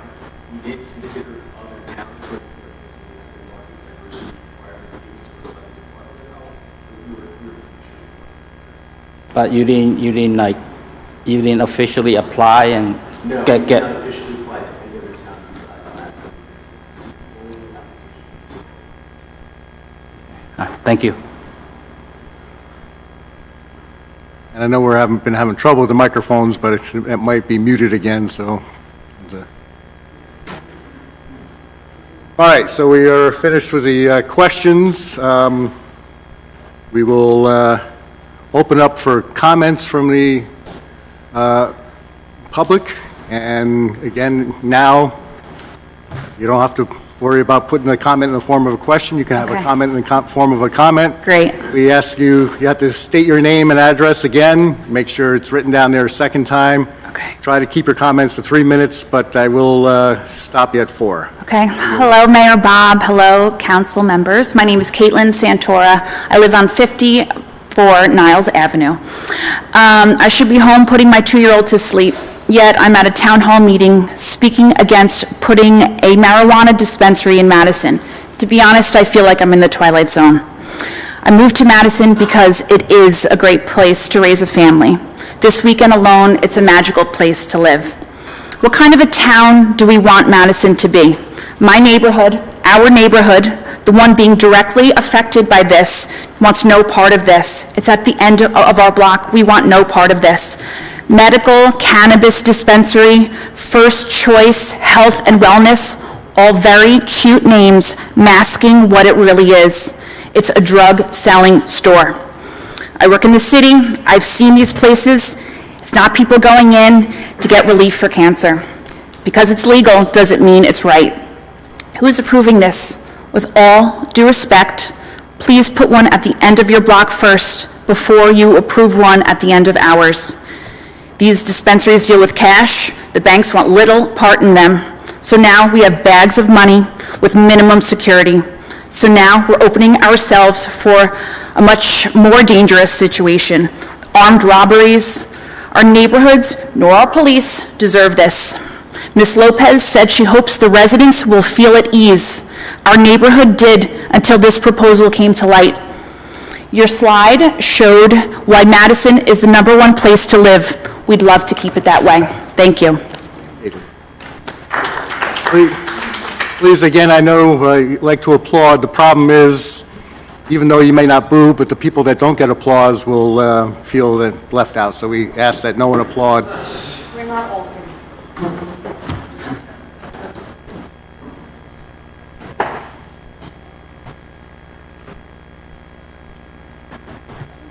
Alan Spatola, 6 Rose Ave. I just wanted to also, now that I can just make comments, mention to the council and to the audience that there is a dispensary opening in Morristown. So again, many of these people have asked that question, why are we doing this in Madison? What is the benefit to Madison? And last time when I spoke out against the ordinance, and I had Ms. Cohn, Ms. Ehrlich, and others on the council say to me, well, there's ill people that need this.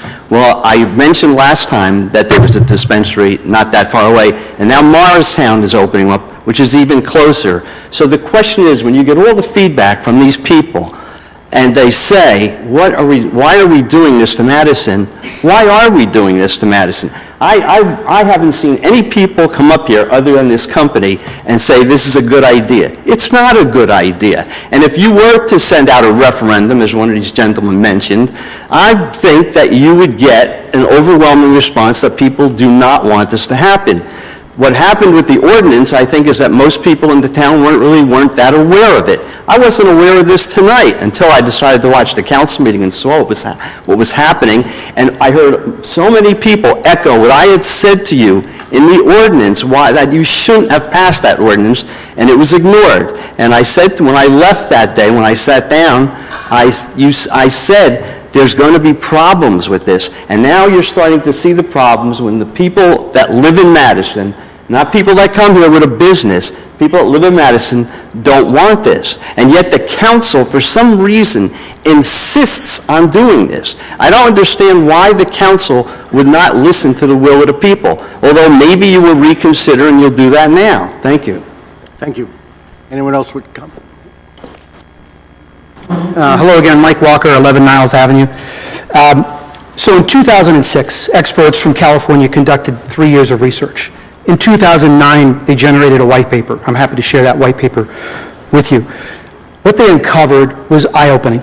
And these were not just fly-by-night groups that conducted this research. These are people from the California Department of Justice, from the California Office of the Attorney General, California Narcotics Officers Association, Los Angeles County District Attorney, California Highway Patrol, and the Office of the United States Attorney. And what did they conclude after this 3 years of research and this generation of the white paper? The following adverse effects of marijuana dispensaries: armed robberies and murders, an increase in armed robberies and murders, an increase in burglaries, an increase of vandalism near dispensaries. This is from this group of highly respected experts. Excess traffic, noise, loitering, and drug dealing. Crimes that ensue beyond the geographic boundaries of Madison. Get ready, Chatham, East Hanover, all the neighboring towns. Organized crime, money laundering, and firearms violations. Marijuana smoking in public. Loss of trade for other commercial businesses near the dispensary. An increase in traffic accidents and DUIs directly related to the dispensary and the smoking of marijuana. In another publication published in 2018, that number is stated to be over 9% increase. 35,000 residents between Chatham and Madison, do the math. Another 20 DUIs. So next year during the Christmas parade, someone comes out of the dispensary, consumes their medicine, travels down to see the tree, and takes out a family of 3 crossing the road. I don't want that happening. What are some of the other things? Proliferation of grow houses in residential areas. Increased organized gang activity. How wonderful is that? Exposure to minors and loss of business tax revenue. The paper that I cited in 2018 was from the Institute of Labor and Economics. That's where that 9% comes from. Over a 9% increase in DUI. Let's talk about liability. Everybody on this board is probably protected and immune from civil penalty. I would imagine there's a little bit more stretch when it comes to criminal immunity. And I will tell you that if that situation where that car is traveling to go see the Christmas tree and something happens to a family, I am going to look to everybody who voted to approve this dispensary, and I will take every effort I can to make sure that you're prosecuted for criminal penalties for allowing this to happen. I'll say it again. And 1 minute. The mere existence of a marijuana dispensary violates federal law. We are violating federal law. 1996, California started going crazy. They started opening up dispensaries in 2003 and 2004. 20 years later, 30 states have followed. It's still a Schedule I drug. What are some other Schedule I drugs? Heroin, LSD, ecstasy. Marijuana is a Schedule I drug. We think we can control this. How absurd is that? How naive is that? We think we can control what happens from that dispensary. I'm flabbergasted. My ask, and I'm almost finished, my ask is a complete halt to the proposed dispensary and a moratorium on any future conversations about dispensaries. It's an egregious assault. And we've got time. It's an egregious assault on our homes, our way of life, and the safety of our families. It has to stop.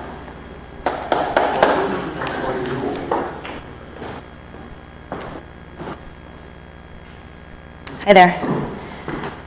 My name is Katie Perkins. I live at 3 Niles Ave. My husband, 7-year-old son, a KRS student, and 2-year-old daughter, a Kirby student, have been proud Madison and Nile Ave residents now for just over 2.5 years. We don't have family ties to Madison, and after looking at multiple towns in New Jersey and Connecticut, we decided to move to Madison. What we kept coming back to, Madison is a gem. Kids still ride their bikes around the town and walk to school. Before Madison, we've lived in Chicago, San Francisco, Brooklyn, Chicago, Jersey City, and multiple small towns in the Midwest. And I can tell you that what Madison has is rare, and it's disappearing everywhere at an alarmingly fast rate. Niles Ave is a great neighborhood, and we are sold on having sidewalks, being able to walk downtown into Kings Road School, access to Del Barton Park and the trails, and the community pool and winter ice rink. Even with all this, it's hard not to notice that the Niles neighborhood is largely forgotten within Madison. neighborhood has seen a huge transformation over the past 2 to 3 years with young families moving in. We currently have over 75 kids living in our neighborhood, all minors, with more due over the next few months. The proposed location at 340 Main is located in our neighborhood, a residential neighborhood. It abuts our backyards and the bike paths our kids bike on. All other examples of dispensaries around us, Bloomfield, Montclair, are all in downtown and commercial districts that are central to their population and which services and amenities are already in place to support this. Ms. Elrick, I want to address this to you. I voted for you in this most recent election. You were the only member that got out and walked the neighborhoods. You biked and walked our street and spoke to the importance of the built environment and sustainability in our town, things that our family wholeheartedly agrees with. Why are you now actively supporting a location that will go against all of this? A location that will make it incredibly unsafe for our kids to walk to school or bike to a friend's house due to the increased traffic. A location that will make the already neglected Del Barton Park a prime spot for our kids to be exposed to a substance they shouldn't be exposed to as a minor. Niles is already a cut-through for people to avoid the congested intersection of Brooklyn and Main. Cars fly down our street without regard. An increase in traffic of this kind is sure to end with loss of life left unaddressed. In conclusion, I'm here to fight for our children and the neighborhood fabric that drew so many of us to Madison. My fear is the actions taken by the council so far point to money being the driver for most of the decisions being made. If the town council is so excited about this opportunity, why are they holding this meeting after the holiday weekend when most residents are out of town? Why were residents given less than a week's notice? Why isn't this located where it will be centrally located to residents? What else are you trying to push through without your constituents noticing? Thank you. Thank you. Others wish?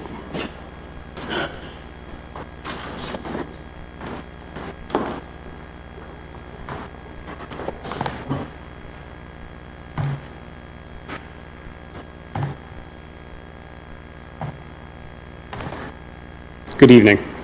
Thank you for your time. My name is Dean Nimmo, and I'm a resident of Madison.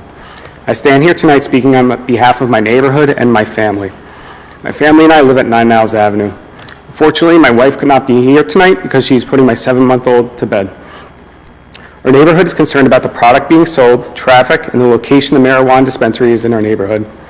I encourage all of you to go onto marijuana dispensary website tonight and see the types of products these dispensaries sell.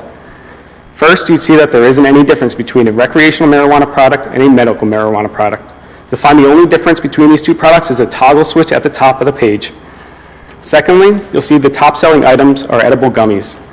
If you were on their website on Black Friday, you'd see that you can get a Black Friday sale for these gummies. Real medical. Sorry.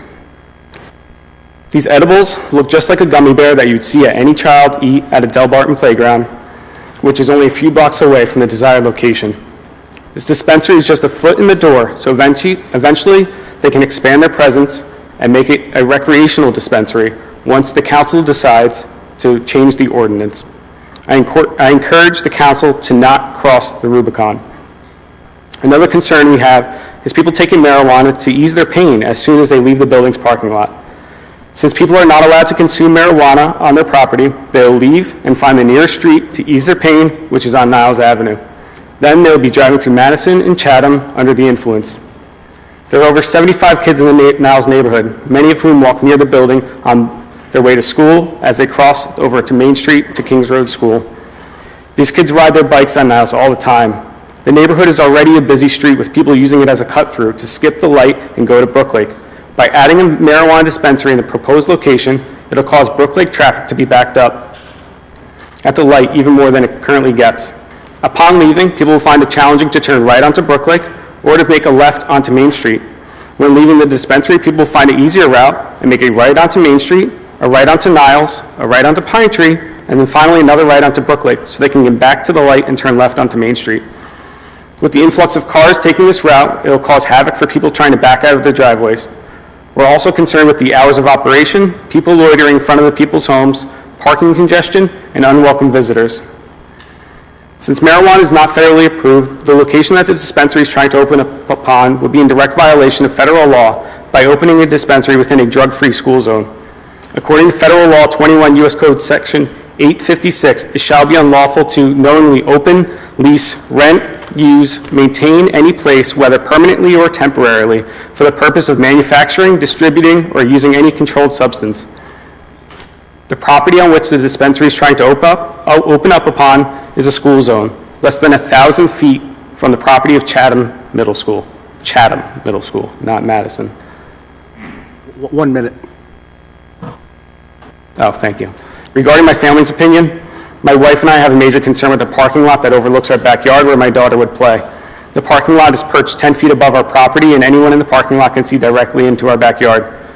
We are deeply concerned for the safety of our young daughter running around in our backyard while people are idling in their cars looking over from the parking lot. This is not a location the marijuana dispensary should be located. The timing that this council has decided to hold this meeting for the published response is distasteful, classless, and shows a lack of respect for the residents. The council decided to wait until the day after the holiday weekend to have this particular meeting, even though the town knew back in August when the first building's permit was pulled in August, and again in September when another permit was pulled. Why didn't the council notify residents before renovations began and before the election a few weeks ago? This type of establishment should be in an industrial location, not a neighborhood. We gather some other recommendations from the neighborhood that the dispensary should go. First, please, I'm right there. Please. Last one sentence. I'm on my last, three, please. First, the jeweler downtown is leaving. Why doesn't the council choose to relocate the business downtown? It's more accessible to the train so people can't drive. Also, there's more police presence. We all know the reason why. Second, why not in their town? See, the truth is nobody wants it in their backyard because it doesn't belong in a backyard. Location matters when it comes to a marijuana dispensary. Keep it out of neighborhoods. If the council really wants a marijuana dispensary town, put it in Giralda Farms, away from any neighborhood. Thank you.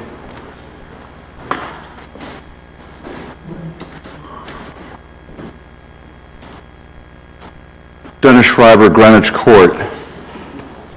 A few months ago, I attended the council meeting where this resolution was passed, and I think if I'm correct, it was done unanimously. And Councilwoman, Cohen, you were a very strong... 5-1. 5-1. Okay. I'm sorry, the hearing's lousy, sorry. I was the one. Okay, there was one. Good, I'm glad to hear that. But Councilwoman Cohen, you were a very strong advocate for it at the time. What is your point of view now that you've heard concerns from many residents in the area, and I'm sure those who are watching on Zoom will be in touch with you as well. So let us know what you think now.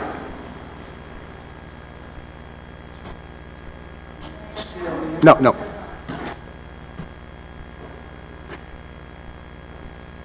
Hi, Sue Heffernan, 15 Beverly Road. I want to say I am thrilled that I see these young parents here who are looking into the future because they have not yet experienced it. And I want to share that I'm here because I have had a lifelong journey raising teens in this town. And I no longer think it's a great town to live in. In fact, we seem to say that weed is a 4-letter word in my house, and we also seem to think that move is another 4-letter word that may be in our future. So it scares me what they see in the future, and they are not wrong. Okay, we do not even have this in town yet, and I have spent years and years struggling with, as people mentioned, kids hopping into cars of older drivers going into Morristown, getting money from very wealthy families in town. So if I took away my kid's car, the keys, the money, he could still get money from his friends who were generous or his other parents that may approve of what was going on and would find it okay to store his things at their house so that I would no longer know that all his vape cartridges and whatnot were somewhere else. So I have lived an incredibly difficult 8 to 10 years of my life here. And if the expression, "it takes a village," is heard by you, it is very true. A parent cannot be everything to their kids. They cannot make their future. The community is very important. And I agree with these sentiments that we are ruining this community. It's not going in the right direction. If we can learn by history, I have extended family who live in Colorado. They started all this. It has not been a success. And in fact, my nephew fell prey to someone with a medical card. It sounds so official, and it sounds like a great thing. His best friend had a medical card, was happy to provide him stuff as a teenager. He lost a good 8 years of his life. Never went to college, was in rehab. The parents had to deal with this for years. He's finally functioning and has a job in his late 20s, but I hardly can call that a success. We are not helping our children become successes here in Madison, and I'm very sad to see how short-sighted we have become. This is a terrible decision. I am strongly against it now and forever. Thank you. Thank you.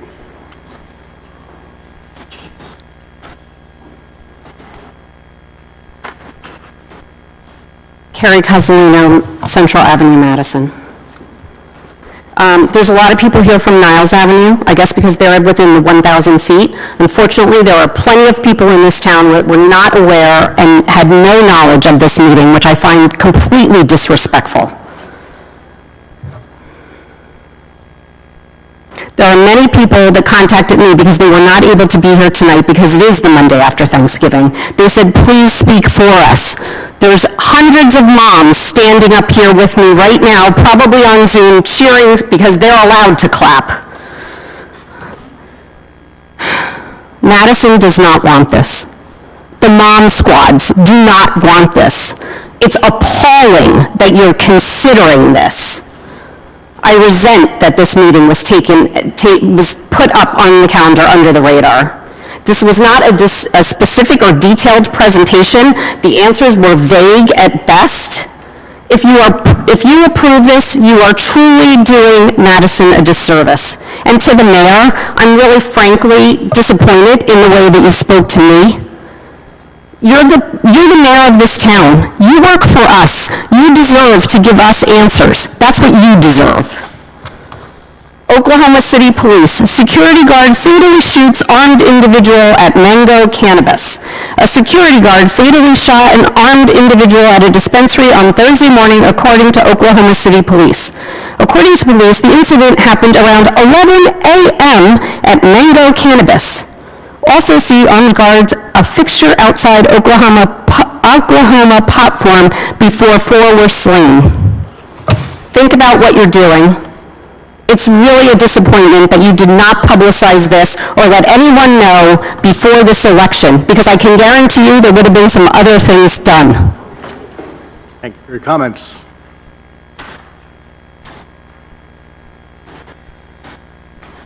Monica Preston, 47 Fairview. I learned about this meeting at 7:30 p.m. this evening. So I wish I was more prepared. I wish my husband was standing right by me. Cannabis does not save lives. It destroys lives. So I don't understand why the town of Madison would want a building in there that would just create problems, addiction. I'm begging you, as a mother, as a member of this town, don't let them move in.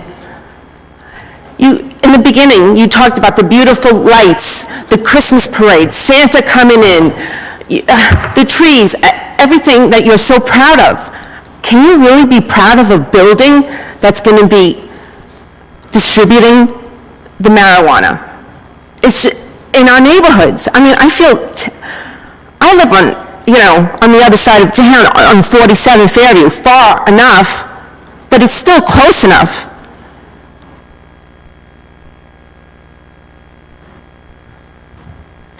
You have the name wellness in your building. I know someone that is at Heron Wellness. Do you know what Heron Wellness is? It's a rehab because of weed addiction. Marijuana is the gateway drug. Believe it or not, it is addictive. You're going to be selling it in all forms. In flour, great, let's have a cookie sale. Keep it away from our neighborhood. Go put it somewhere else. It's so nice to walk around right now and not smell it. You're in Manhattan, you smell it all the time. You're on the BQE, you can smell it. You're at Short Hills Mall, you can smell it. I'm begging you guys, don't let this happen. Don't let this happen to our town. You had the audacity to call it the best town that was, I'm even losing my train of thought here. It is a great town because there's no dispensary in it. You're smirking. It's all about the money. That's what it's for you. Wellness, it's not about wellness. If people need the marijuana to feel better for cancer, they can get it. They'll find a way. but they don't need to get it here in Madison, New Jersey. Go take your business somewhere else. And it was very sneaky, I'm not done, one more second, okay? It was very sneaky that they already have a lease. It's like a done deal. This rule would have been filled with more people if we found out about it earlier. Thank you. Thank you. James Bradley, 7 Niles Avenue.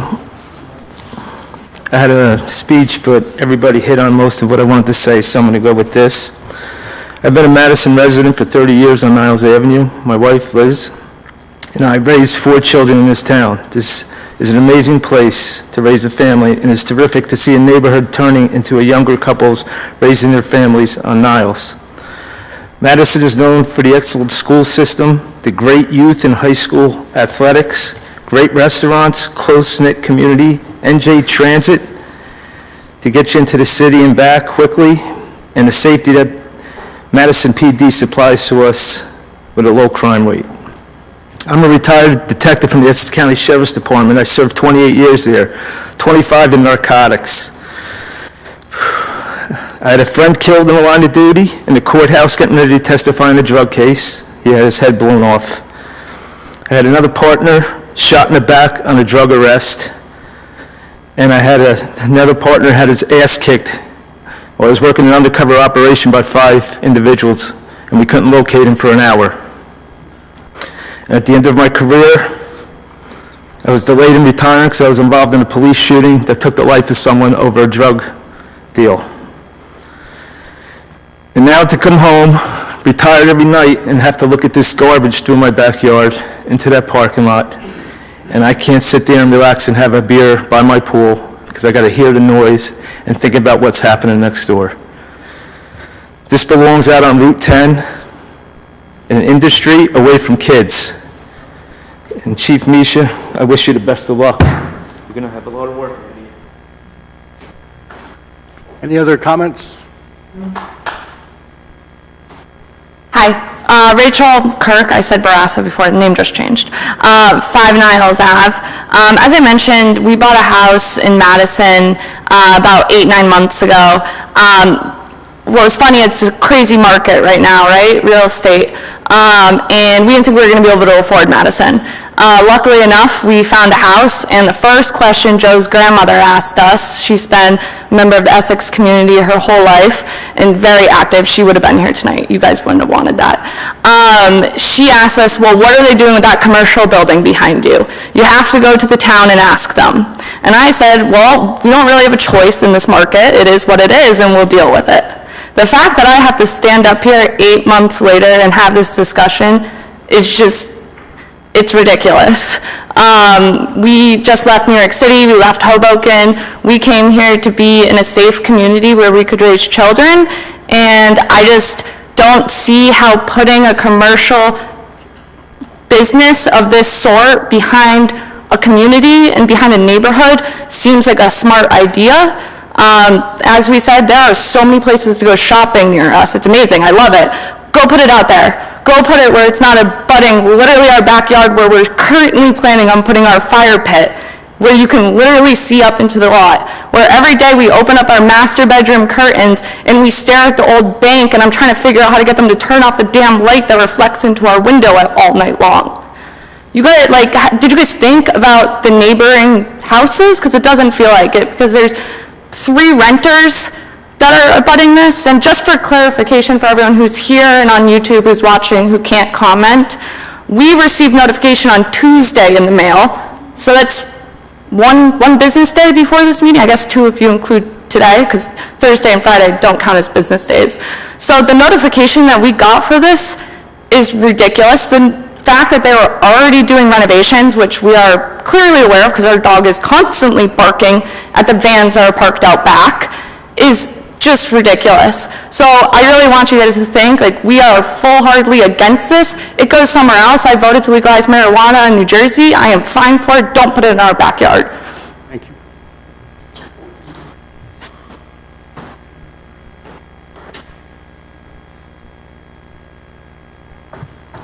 Hello again, Diane Driscoll, still at 70 Union Hill Road for more than 20 years. Madison is a wonderful town. There's a reason we were ranked number 1 in the 2019 survey. We need to keep Madison a wonderful town. Just in case it was not clear from my questions earlier, I am completely opposed to this. I found out about this hearing tonight at 7:15 this evening when one of my neighbors said, "Oh, by the way, so-and-so got a notice the other day in the mail about this. Thought we'd pass it on." This is terrible. And just one more little aside. Madison's Walgreens closes up at the pharmacy counter at 7 o'clock. They're even proposing keeping this awful, awful drug distribution thing going until later, 7 days a week. Seriously? This is a horrible idea.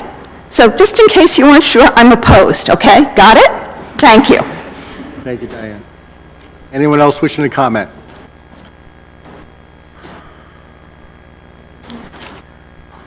Suzanne Schreiber, Greenwich Court. I just want to say, if nothing else comes out of this, I hope you realize the communication from mayor and council as to subjects being carried and discussed and talked about need to be communicated better. There needs to be a better understanding of what's being discussed and the timing of things. To have this hot issue the Monday after a holiday is, I agree with the other residents, is shocking. And also, I encourage other residents, pay attention. There are things that are on agendas that they need to know about. Thank you.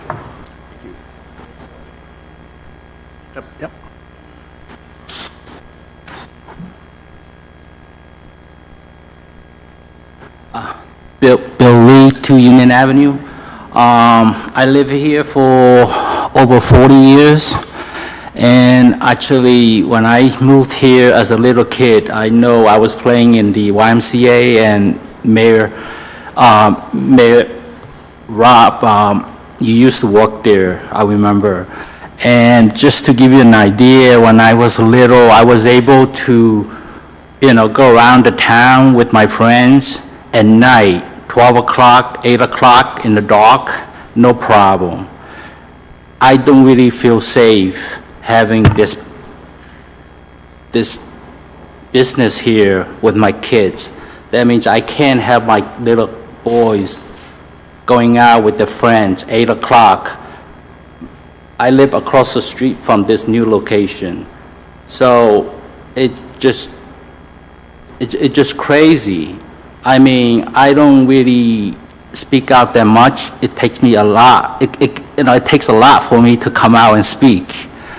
So I feel the urge that there's nothing good come out of this thing. We don't need this in Madison. I've been here for 40 years. Madison is a great town. I grew up here. I got 3 boys, 2 in college and 1 in Madison Junior High School right now. I never have any concerns when they go out with their kids. Now, with this thing so close to, in Madison, or so close to my house, this is just crazy. I don't understand why you're doing this. There's nothing good come out of this. Only bad things gonna come out of this. Like everyone said, a lot of crazy stuff's gonna happen. And I already know, I'm right next to Burger King, 2 Union Avenue. People just drive by and sit in front of my front yard. They just park there and they eat. With this thing, they just gonna drive in front of my house and smoke. And I mean, how are you gonna monitor it? 24 hours a day, you're gonna be in my house, right next to my house, that's not gonna work. I'm very, very strongly against this. Like I said, I've been here as long as you, Mayor, so please don't approve this. I moved here from China to get away from some of the bad stuff. I don't want to move away again. I grew up here. I want my kids to live here. When they finish college, I want them to stay here. It's a great school. Don't make us move away again. Thank you. Anyone else wishing to comment? Seeing none, I close the public comment. I appreciate everyone's comments, and I know there's a level of frustration, and it is the role of this elected body to listen and respond, and to the question of what is in for Madison. Any decision here is for the greater good of all of Madison, and that will guide the council and the deliberation and what the next steps would be. And your feedback has been very helpful. Comments? Yeah, Mayor, I had to prepare this in advance. I'm having trouble speaking these days. I had 2 brain concussions, so just bear with me. When this first came up at an earlier council meeting, I voted no to allow recreational sales in Madison. I was the one that we talked about before. But medicinal. Medicinal marijuana. Recreational did not count. Okay. Now, this is a much abbreviated version of what I had said earlier. Madison's a small 2-by-2 town. The proposed location is directly adjacent to a residential neighborhood. The parking lot directly abuts homes. It is within walking distance of grammar schools, both in Madison and in Chatham.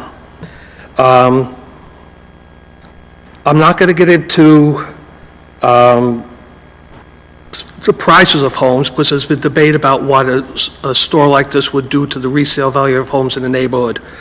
But what I can say is a sole entry in the rear of the building will have a direct impact on the homes that abut that parking lot. The Luke Oil Station is not a good example because not many people go there anymore. It's the most expensive gas in town, let's be honest. 2, medical marijuana can be delivered. And if it's truly medical, you can schedule the delivery like you would any other medication. And like somebody mentioned, they're opening one up in Morristown, and I'm sure there's others very close. We drive to Route 10 routinely. Well, my other comment was, a dispensary like this you're better off in a large central business district away from residences or on Route 10, because people go up to Route 10 all the time. You go to Costco, so you could, if you needed this, or you could have it delivered.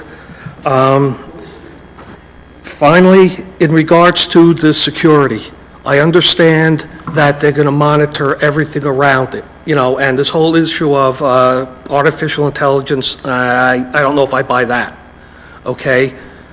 But my bigger concern is, once you leave the immediate area, which they said is just a parking lot, who's going to enforce it?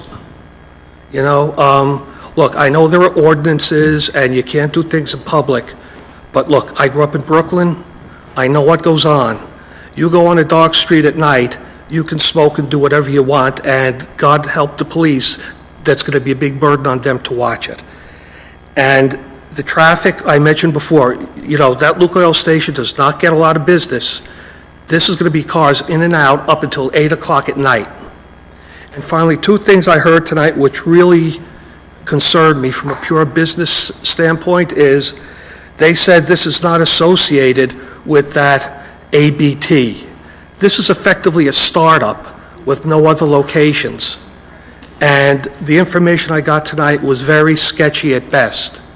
So I will be voting no on this tonight or whenever it comes up in the future. That's it.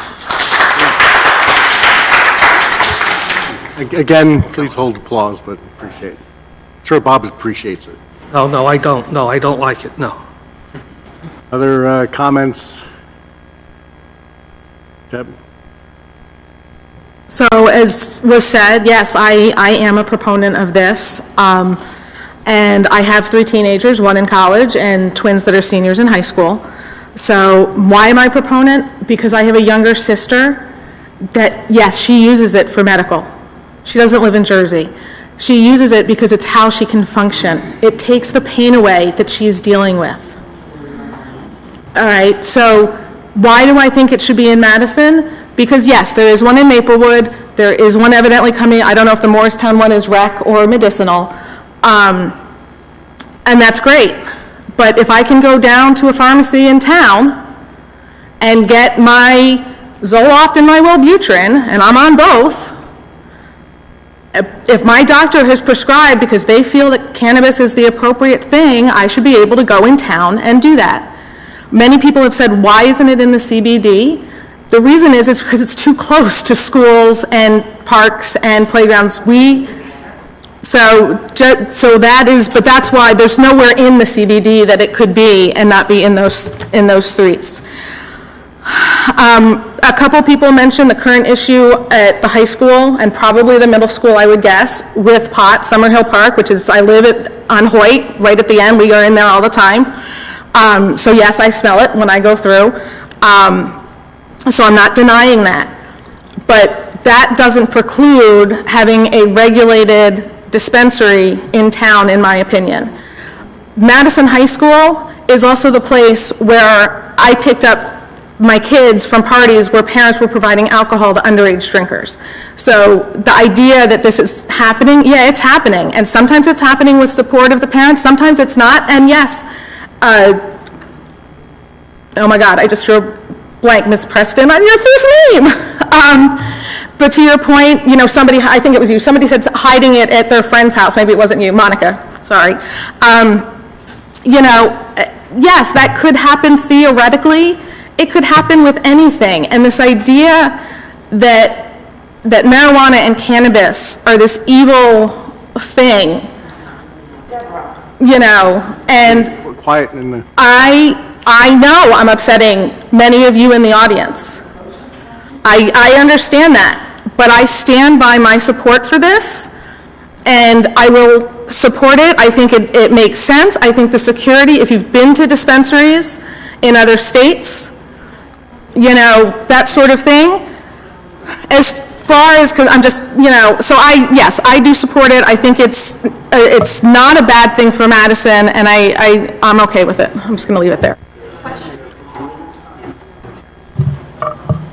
Rachel? Mayor, is it appropriate to ask Chief Misha questions at this point? Certainly. I think for one, we're not going to be in a position to, if this is to go forward, I think we have a whole lot of questions anyway. And so to take action on this tonight would not be appropriate. So Well, maybe I could outline one of the questions that I think we should explore. right. So we could, you know, whether Chief maybe so we don't put him on the spot, but maybe you want to outline some of the questions that you do want to ask him. Sure, that sounds fine to me. One of the issues that has been a recurring theme tonight is the idea that a licensed cannabis dispensary will increase criminality in the area. And I would like to understand whether that has been the case in New Jersey or in towns similar to ours. There's a lot of commentary that this is a cause and effect kind of expectation that we should have, but there's got to be data, there's got to be science, there's got to be findings on this, and I think we should better understand if it's realistic to think that there's a connection between criminality and a licensed dispensary. So that's something I think we should find out more about. I think that would be helpful to have. New Jersey, but from other states. We heard some studies, but I think it's, appropriate. Yeah, I think, I mean, the fact is that Madison is a well-resourced town. The safest towns are the most well-resourced towns. And I think it would be good to understand what the findings are now that we've had the New Jersey's Compassionate Care Act, as it's called, has been in place for several years, and we should be able to get some information that helps us understand how a town like Madison or a similar town in another state, what might be expected.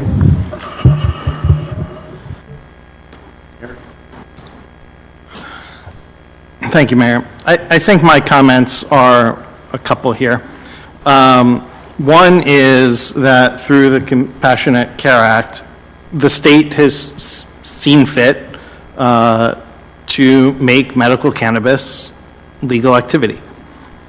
Not that this has any bearing, not that the recreational referendum has any bearing on the medical side of the operation, but more than 60%, and Liz, maybe you can correct me, more than 60% of Madison residents voted for the recreational referendum. Right, in Madison, 63%. 63%. So there is support for the recreational use. So I've got to extrapolate that there's support out there for a more limited, regulated medical use of cannabis. There are a lot of, and I think Rachel's point is a good one, to obtain some data around this purported criminal element. But this body and towns across New Jersey every year approve liquor licenses like nothing. And we all know that there are issues around that with parents providing underage alcohol or what have you. So I think this notion that a medical cannabis dispensary is some boogeyman hiding under our bed is not one that really is based in reality. For liquor stores, it's a 200-foot radius from a school or a park. So, half what we imposed in our ordinance for this medicinal cannabis dispensary. We have no regulations on where pharmacies can be, other than they need to be in a commercial district, but there is no regulation that a pharmacy can't be next to the junior school or next to Central Avenue School. And they dispense all kinds of drugs that are legally prescribed, as this is. I think that the additional data is good, but I think we also need to understand that this is not a marijuana free-for-all, that this is a highly regulated, non-recreational business. And I think we need to view it in that lens. Thank you, Mayor. Thank you. Other comments from the council? So I think our next steps will work with First Choice on, I'm sorry, John. Yeah, I'm sorry for being so late. That's all right. And commenting. This is medical marijuana. This is not recreational marijuana. It is medical. It is highly regulated. It is highly regulated, highly monitored, highly controlled, and highly reported on. I do not believe that we should be against this. I think that people that need medical marijuana ought to have access to it. And they should have access to it fairly close to where they live, not to have to drive miles and miles to go get it. So I am supportive of this. I am disappointed that we may not vote on it tonight, but I am supportive of it, and I think we ought to go forward with it. Thank you. Quiet. So, unless there's a feeling to move forward with it tonight, I think we need to work with First Choice, get some more questions answered, get the police data and other things, and so we can have a guided a vote by this council. No, sorry. How much notification will we get for the next meeting? Well, there's only one more meeting left. It's 2 weeks from tonight, so. Is there a rush to get the license approved, or can this be? It has to be processed within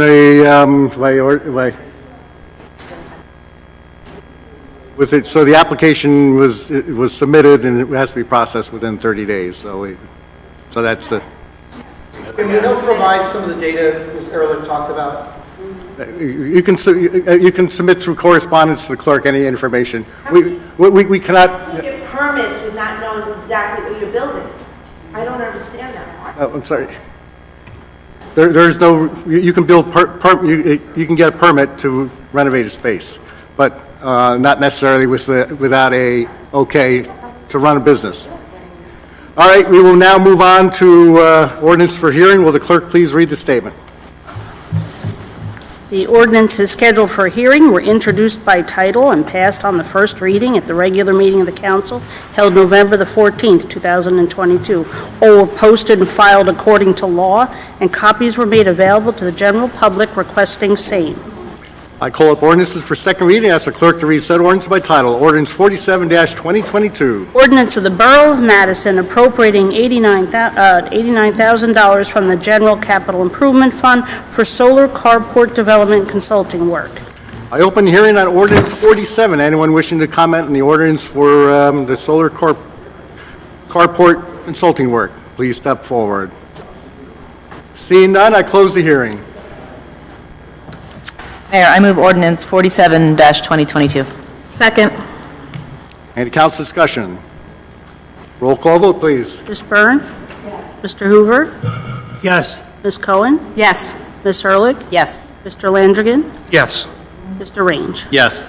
I declare ordinance 47-2022 adopted and finally passed, and ask the clerk to publish notice thereof in the newspaper and file the ordinance in accordance with the law. Ordinance 48-2022. Ordinance of the Borough of Madison amending Chapter 134 of the Madison Borough Code entitled Parking Lots.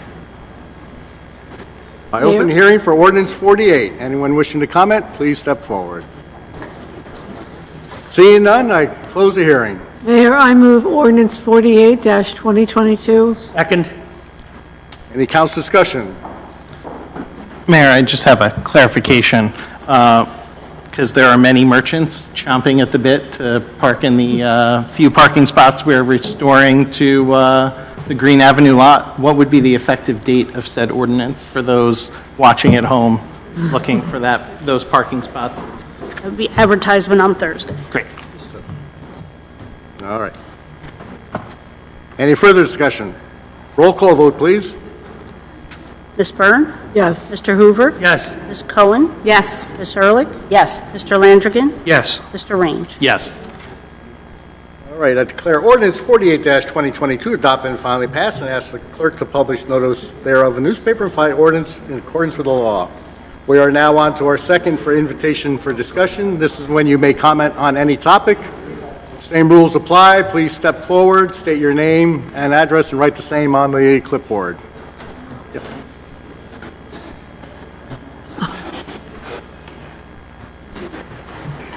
Good evening, everyone. My name is Colette Kreskis, and I live at 7 Albright Circle. I am here on behalf of the Friends of the Drew Forest. I want to thank you, Mayor Conley, and the council members and the wonderful borough staff for your efforts to protect the Drew Forest thus far and for your continuing commitment to its future. As the mayor and other council members pointed out, there was a great turnout at the successful holiday parade on Friday. There were 10 friends of the Drew Forest who participated and 2 of their dogs. It was great to see the large crowd out again after a couple of years inside. As we walked in the procession, it was clear that many people recognized our signs as they waved in support of the Friends' efforts. Groups of people even chanted and clapped as we walked by. The children were absolutely thrilled with the stickers that we distributed and wore. And we were also happy to take a picture with Santa at his house and with the Grinch in the parking lot. The Friends of the Drew Forest wish to thank the parade organizers for making the wonderful Madison tradition happen and for your inclusivity. I'd like to share with you why I care so much about the Drew Forest. I became acquainted with the forest when my children were in preschool. I would pick them up and often take them to the ponds at the Zuck Arboretum for a quick walk, and I would point out the turtles on the logs basking in the sun and ducks in the ponds, hawks, etc., and teach them about them and other wildlife. A few years later, my family and I participated in planting native plants and flowers in the newly fenced-in Hepburn Woods.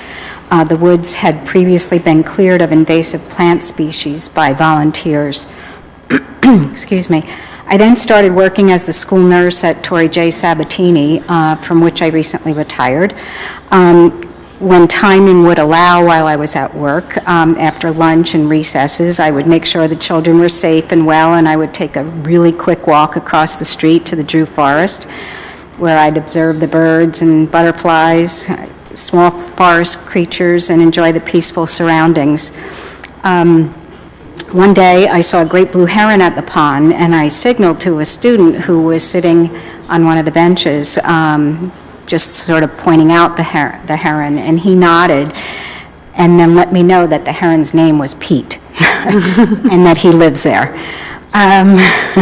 These moments mean a lot to me individually, but more importantly, I would like to see the Drew Forest remain a vibrant, healthy forest that continues to house endangered species, provide a clean aquifer for Madison and surrounding local towns, and a respite for Drew students and staff and others who enjoy the benefits of the valuable forest community and environment.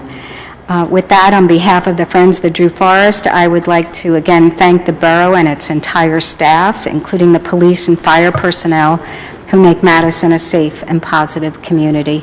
Once again, thank you for your support. Thank you, Colette, and thank you for your work on Thank you. behalf of Drew Forest. And it was a year ago at our December meeting when we got to hear the 12 days of the Drew Forest song. Great. I heard it was good. Yes, it was. I have stickers if anybody wants.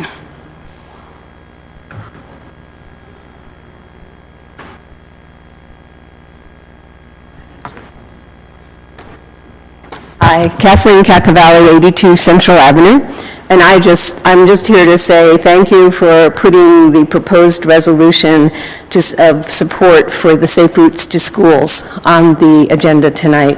That's the last piece of documentation we need in order for Madison to certify at silver level under the Safe Routes to Schools program.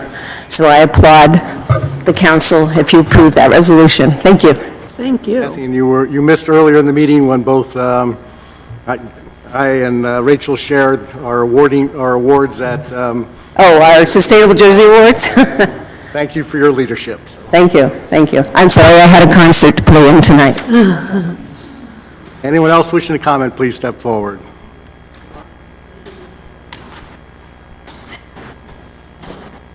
Monica Preston, 47 Fairview. Once again, I don't want them in our house. I don't want them in Madison, New Jersey. I don't. Or find them a little place for them to move into. It's ridiculous. These poor people. Deborah, how about you switch homes with one of them over there? You switch homes, since you want it in your backyard. No, but that's what it's about, Mayor. That's what it's about. We don't want it in our backyard. I understand people need it. Listen, people need it for medical reasons. I get it. I had a friend who had cancer. I get it. But there's ways to get the marijuana, not in our town. The word here is that we have to recall all of you so we can be heard. That's not what, I don't understand how you all can sit there and think this is a good idea. The fact that he couldn't even tell me the revenue for his new business means it's shady, and it's all about the money. And he's a startup.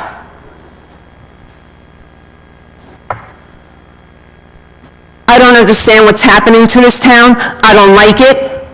It's a shame. I moved here in 2000. We moved out to Chicago in 2013.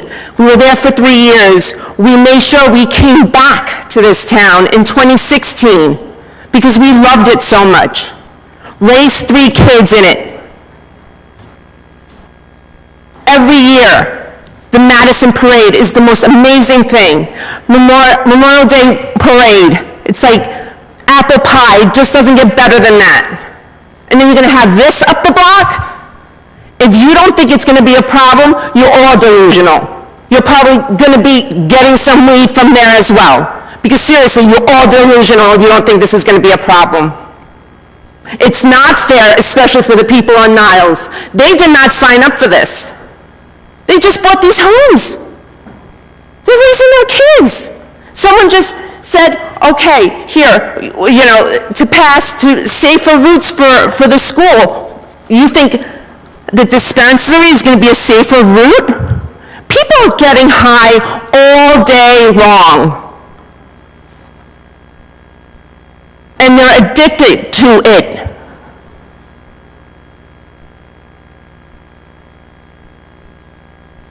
I'm telling you, big mistake.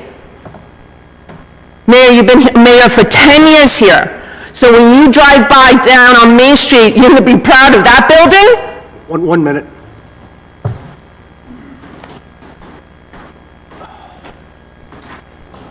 Hi again, Mike Walker from 11 Niles Avenue.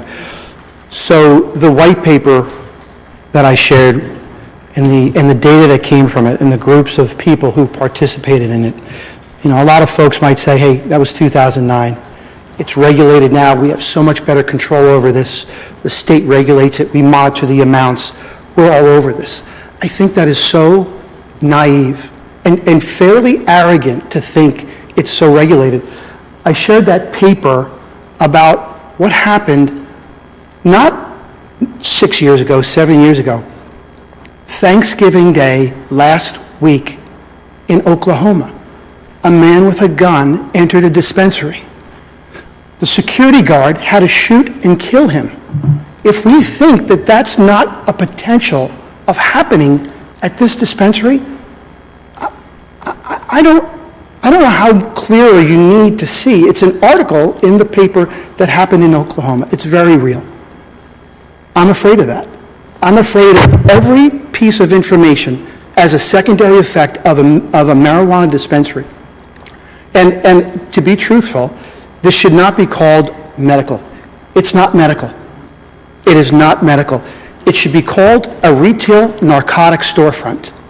That's what this is, a retail narcotic storefront. Medical? Go talk to HHS and tell them it's medical. It can't even be monitored under the supervision of a physician. Is the physician going to say, you know what, for your migraines, I want you to take a half a gummy bear? There's no proper way to monitor that. It's not like, hey, don't take more than 4 Advil every 6 hours. Hey, you have shingles. Take one of these pills every 6 hours. That's proper monitoring of medicine. Not a gummy bear and a half a brownie and 2 puffs on a joint. Do that just to satisfy pain. This is absurd. And that people are willing to do it and agree to doing it, but not have it in your backyard? How unfair is that? How unfair is that? I'm fully against this. Fully against this. And will do everything in my power to make sure we recognize who's for it and who's against it and who sits on this council in the future. Robert, thank you for having such common sense. Thank you. Thank you. Alan Spatola, 6 Rows. You work for us. You're forgetting that you work for us. I don't really care about your sister. I care about her as a human being, but I don't care her. She has no bearing on this. And Rachel, you can conflate everything you want to say and try to change what the conversation is, but it's pretty obvious. I just saw 4 votes here. 1, 2, 3, 4. That means it would pass. So what I say to anybody that's watching this on Zoom, recall these people. You don't listen. You're not listening to the citizenry. I have women in the audience crying. You don't care because you think you know better. You represent us. You don't represent yourselves when you're sitting there, which is what you're doing. You represent us, the townspeople. And you didn't listen about the ordinance, and you're not listening now. And you had the arrogance after these people all spoke and poured their hearts out to give reasons why you think it's still a good idea. Why is that? Because you know better. You don't know better. And so anybody watching us on Zoom, somebody that's an attorney, get a recall started, recall every single one of these people. And I'm not kidding around about it, because you're not representing us and you're supposed to. Thank you. Anyone else wishing to comment? Seeing none, I close this part of the meeting. There are no introduction ordinances. Will the clerk please read the statement on the consent agenda resolutions? Consent agenda resolutions will be enacted with a single motion. Any resolution requiring expenditure is supported by a certification of availability of funds. Any resolution requiring discussion will be removed from the consent agenda. All resolutions will be reflected in full in the minutes. Mayor? I'm sorry, Mayor. So consent is 308. 308, okay. Mayor, I move Resolution 308, 2022, Resolution 315, 2022. Second. Council discussion, and again, Resolution 307, which has been removed from consent, was related to the cannabis license. So it is not included in this consent agenda. Any further discussion? Roll call vote, please. Ms. Byrne? Yes. Mr. Hoover? Yes. Ms. Cohen? Yes. Ms. Ehrlich? Yes. Mr. Landrigan? Yes. Mr. Range? Yes. And there is no unfinished business. Approval of vouchers. Will the clerk please read the voucher totals? In the current fund, $6,702,432.77. From the general capital fund, $161,352.63.